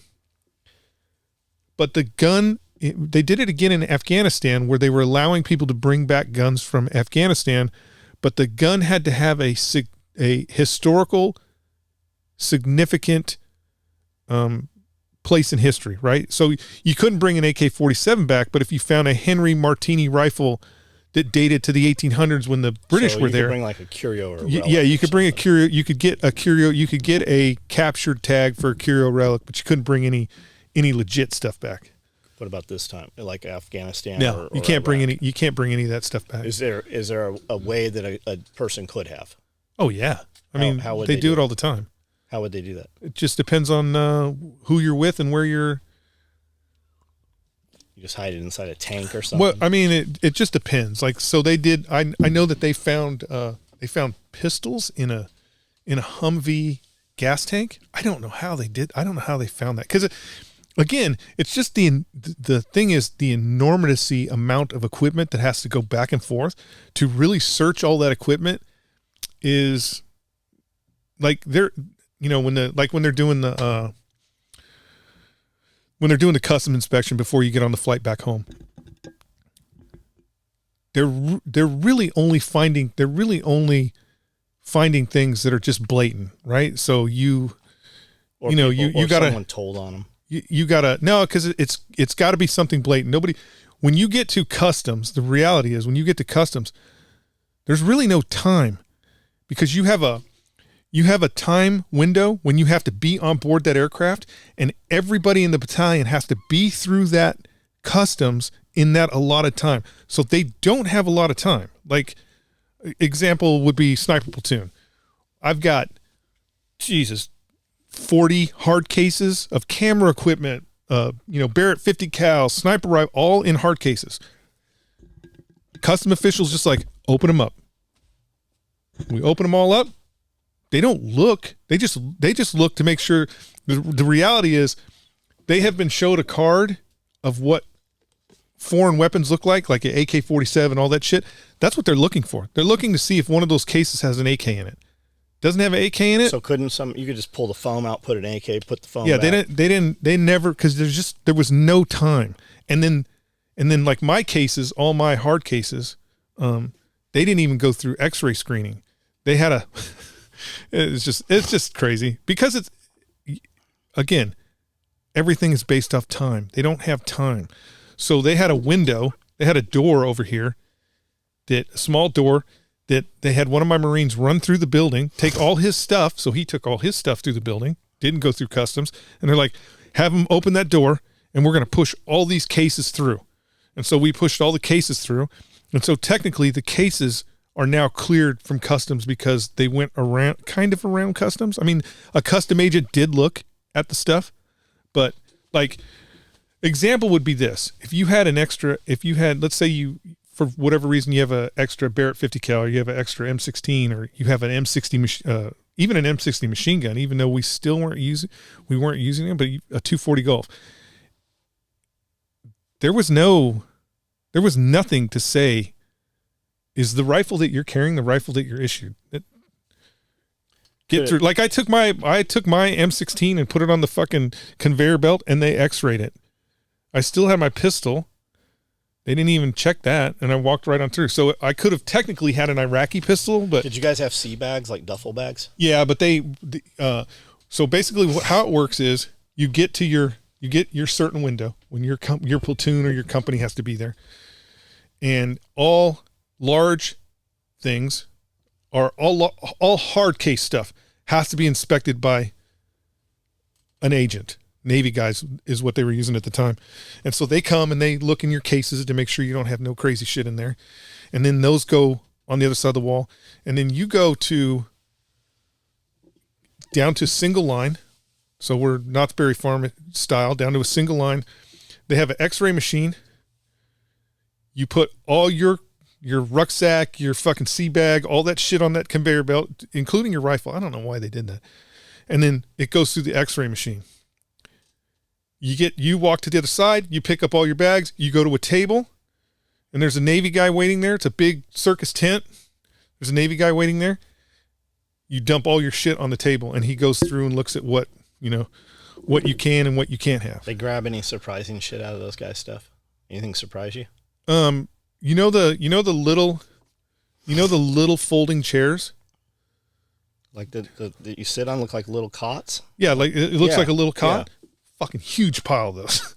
Huge pile. They confiscated every one of them. There could be drugs in the tubes. No, I think it was just a conveyor belt issue, that those things were getting caught on conveyor belts, and so they're like, you can't take them back. And they just had this huge pile of them, which was weird. And then again, I think the first time I went through customs like that, and they were like going through the movies, they'd be like, do you have any porn in here?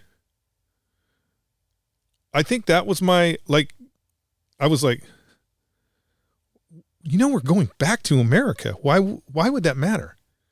Why would it matter if somebody had point? I think that kind of got me. And then the thing that, when they didn't confiscate any of the fucking bootleg, because they are clearly bootleg movies that you're buying over there. When they didn't confiscate any of those, I was like, man, this is kind of a joke. Now, a bunch of that shit won't even play on our DVD. Yeah, it's in different formats, and even like I had to come home for emergency leave the second time, and I had full loadout, like everything, because I was coming from the war zone, so I had Kevlar, flak, all my magazines, everything, and I'm going through customs, and the guy's like, "You can't take that back with you." I'm like, I have to take it. This is issued to me. He goes, no, you leave it here. We have because at this time they were doing Liberty flights. So they were flying Army guys out of country to go on Libo and then flying them back because the Army was staying there for a year. And so I'm like, I'm not on a Liberty flight. I'm a Marine. That's Army shit. I can't put my stuff in there. I'm accountable for all this bad bear shit. He's like, well, we're not supposed to let magazines go on the airplane. I go, they're empty. And he's like, And the Army guy came over and he looked at me and he's like, I am not holding any of that bullshit. And so they let me take all my combat kit home. And then the crazy part is I took all my stuff home. And then when I was coming back, when I was getting my stuff to get back, they're like, you can't take any of that stuff with you. I'm like, back in? Yeah. I'm like, I have to. He goes, no. When you get back, you're going to get all that shit cause you fly into Kuwait. They're like, you're going to get all that shit again.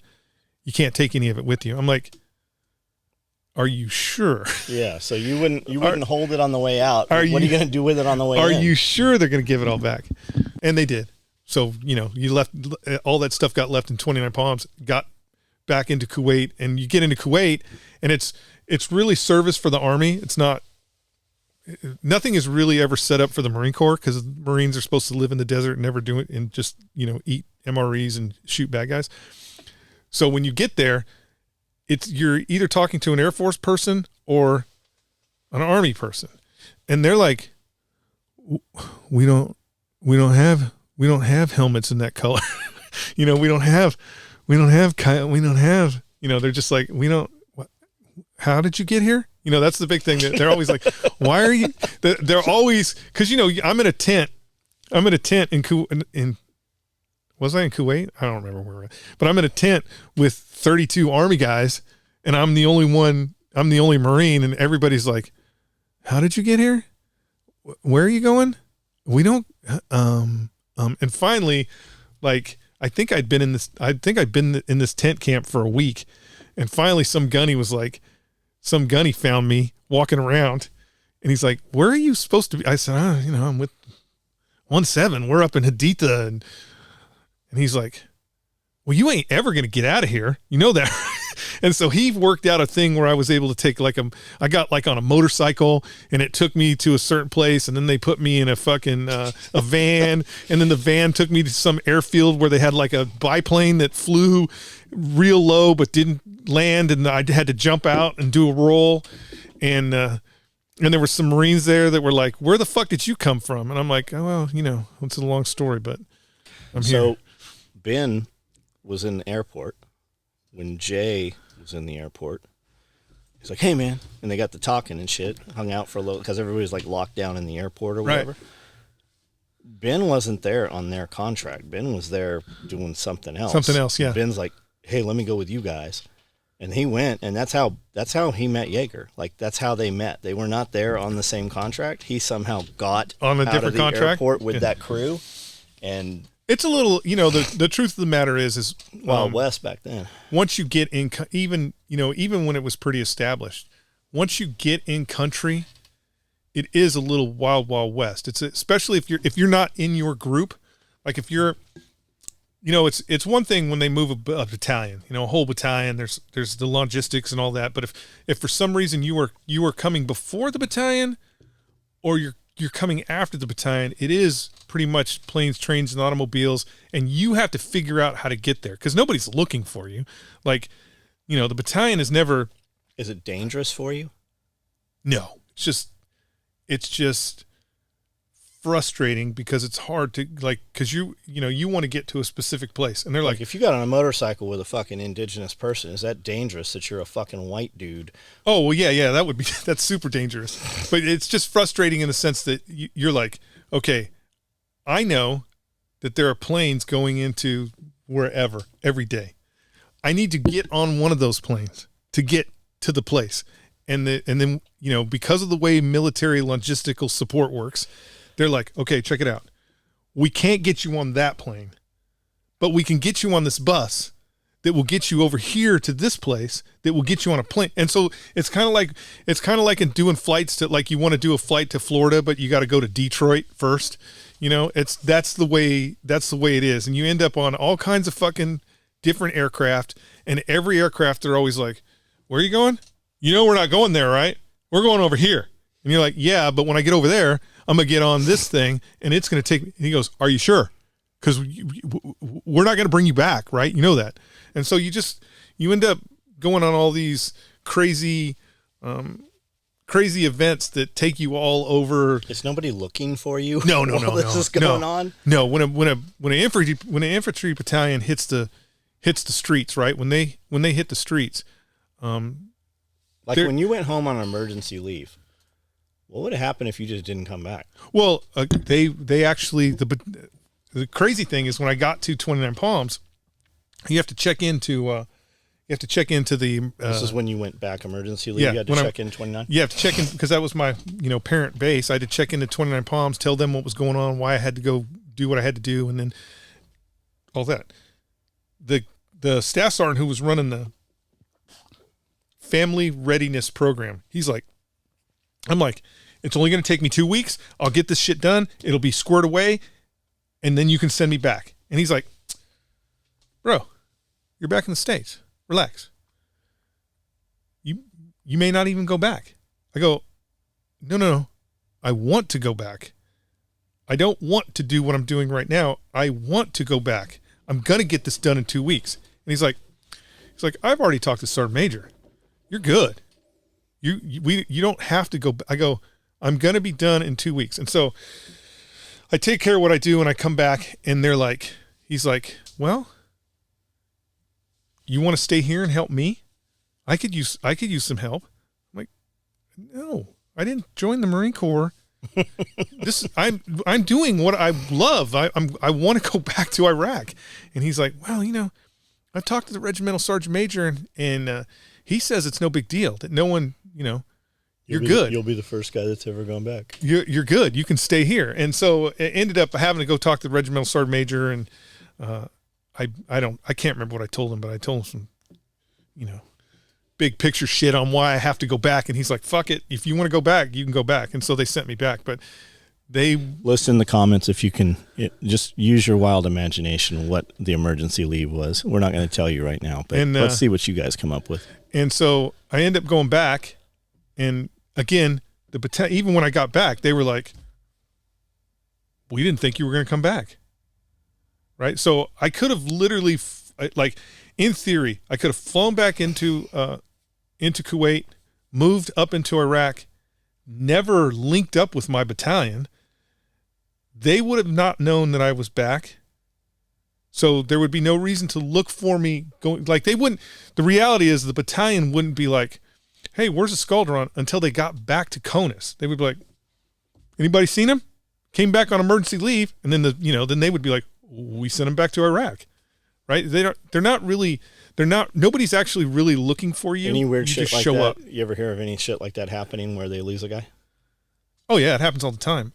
I'm sorry. I take it back. The military is pretty good about counting the beans that it knows it has.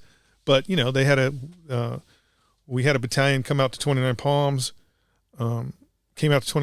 did a full, training session, and then left a guy at a crossroad. So left him at a crossroad, and his whole purpose was just to direct traffic and keep the vehicles going. They forgot about him. went back to Lejeune, reported him as UA. Nobody knows where he's at. They search 29 Palms. They don't find him. Like a year later, a sheriff's deputy is doing, and I might have the story wrong, but like a year later, a sheriff's deputy is like, I can find this motherfucker, and goes out and follows all the signs that the dude left. Found a body. Yeah, they found he was skeleton. You know, he was just skeleton. He was like he was 17 miles from the train tracks, and so they know that he was walking towards, because he would have been able to see the trains at night. So he almost made it. But the reason why he died was because they told him not to leave. So he stayed in that hole in the summertime until he was almost dead anyways, before he started walking. And you know, he's, again, a good Marine. He carried his fucking M203 all the way and all his gear, and, you know, until he was about dead, did not start dumping his stuff off. And he still had a little bit of water in his canteen. Would they have fucked that kid if he'd have left the 203? No. I mean, if he would have been in that hole for an hour and then left all his gear in the hole and started walking back to base, yes, they would have been like, what the fuck? But being that he was left behind and they had already went back to Camp Lejeune, he could have burned all that shit. There is nobody's in trouble like the guys who left you in the fucking desert. And that, you know, it used to, as a, you know, with the sniper platoon, it wasn't uncommon for them to do where the battalion would do a big op, and, you know, they put snipers out 3 days before the hit or whatever they're going to do, and then they do their thing, and then they get back, and you're sitting there and you're like, I wonder if they're going to come get us.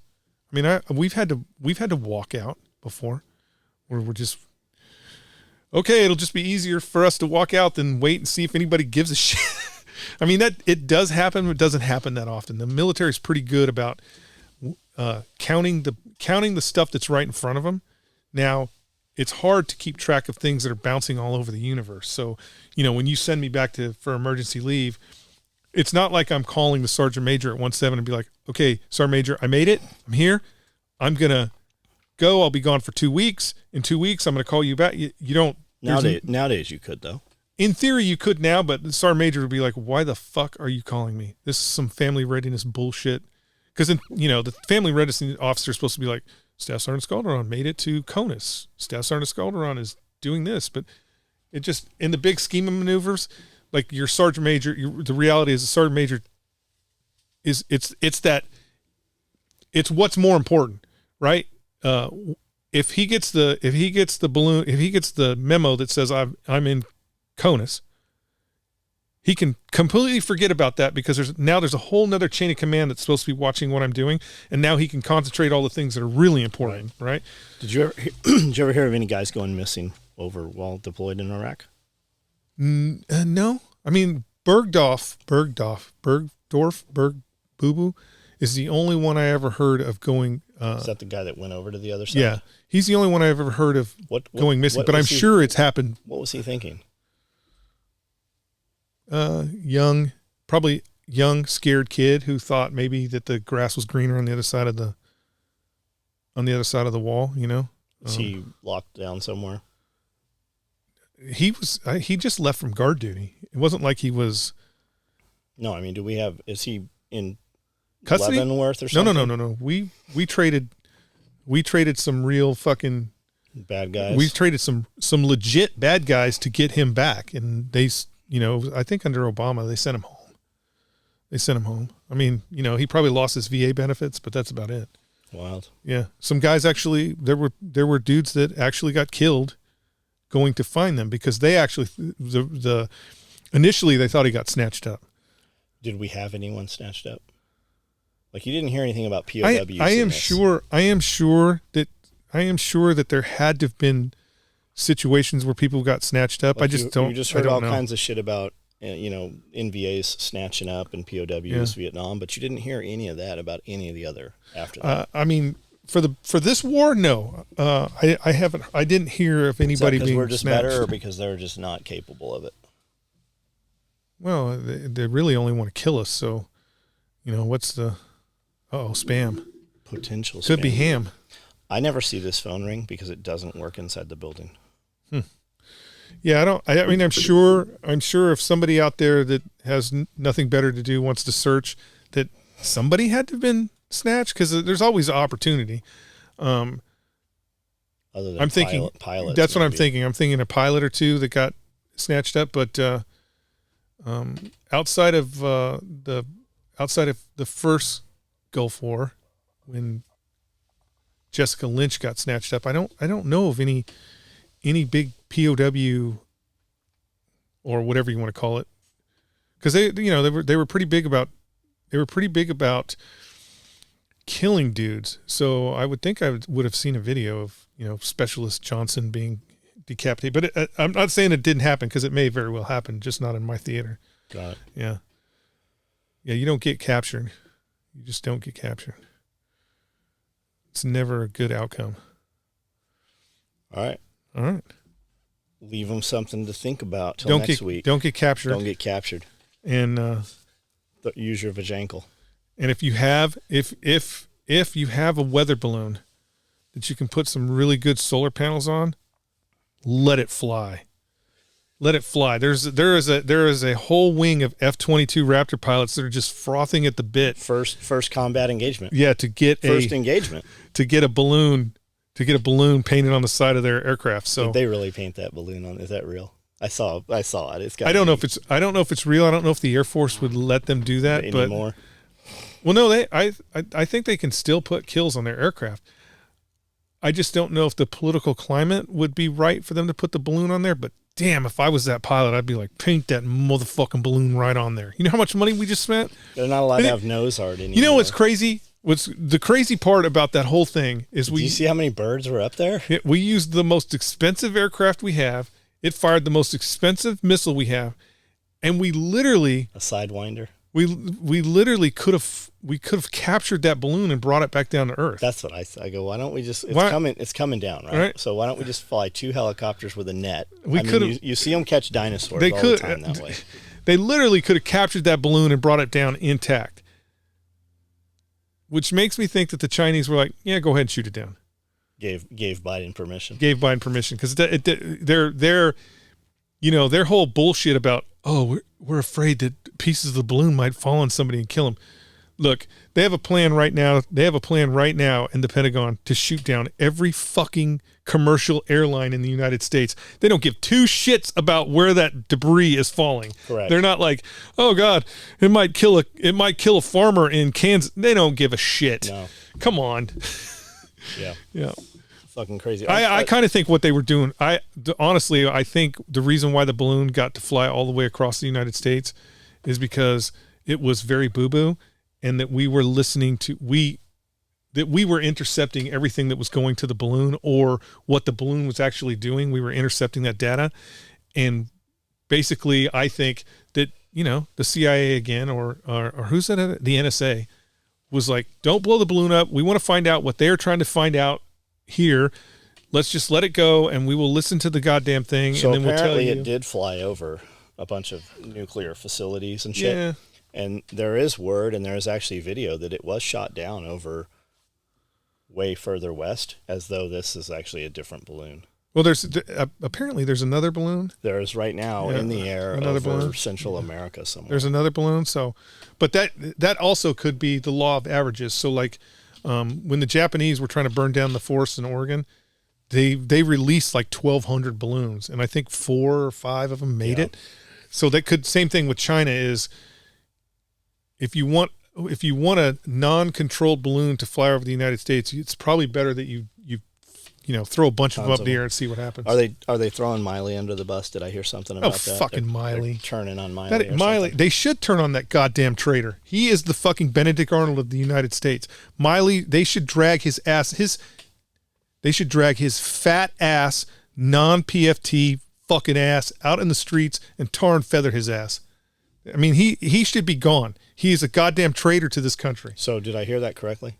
You heard it. Are they going after him? I heard some shit today. No, he's the woke general. He's the woke general. So I mean, he's fine. Are there not any pictures of him in fucking dog masks or? No, but again, he's the one that is allowing that to happen. Correct. And let's not forget that he does have a direct line with the Chinese, and he communicates them outside of the preview of the President of the United States. That is a definition of treason, and he should be hung. Have you changed your views on Glocks at all? Have I changed my views on Glocks at all? No. Why would I change my view on the Glock? Do you have a gun with you right now? No, I don't. I mean, no. What's the last gun you touched? A Glock. Is it true that High Point is the champagne of firearms? High Point is the champagne of firearms, while Glock is the Pabst Blue Ribbon of guns. The Pabst smear. It is the Pabst Blue Ribbon of guns. All right, guys, we're out of here. Have a good week. When you're hearing this, I don't know when you're going to hear this one. We recorded this though on what is the date? February 8th. So we got 3 levels, and if you're listening to this, you're in the levels. If you want to hear these much sooner, so they're more current events, then that is the 3rd level. And that is what's the 3rd level called? Is it the gold level? No. Do you know what it's called? Platinum? I think it's called current events. I think is what it's called. Should have some $9.99. Should have a more fancy name. It should be like the champagne of levels. You come up with it and we'll name it. Wrong one. Oh Too late. shit.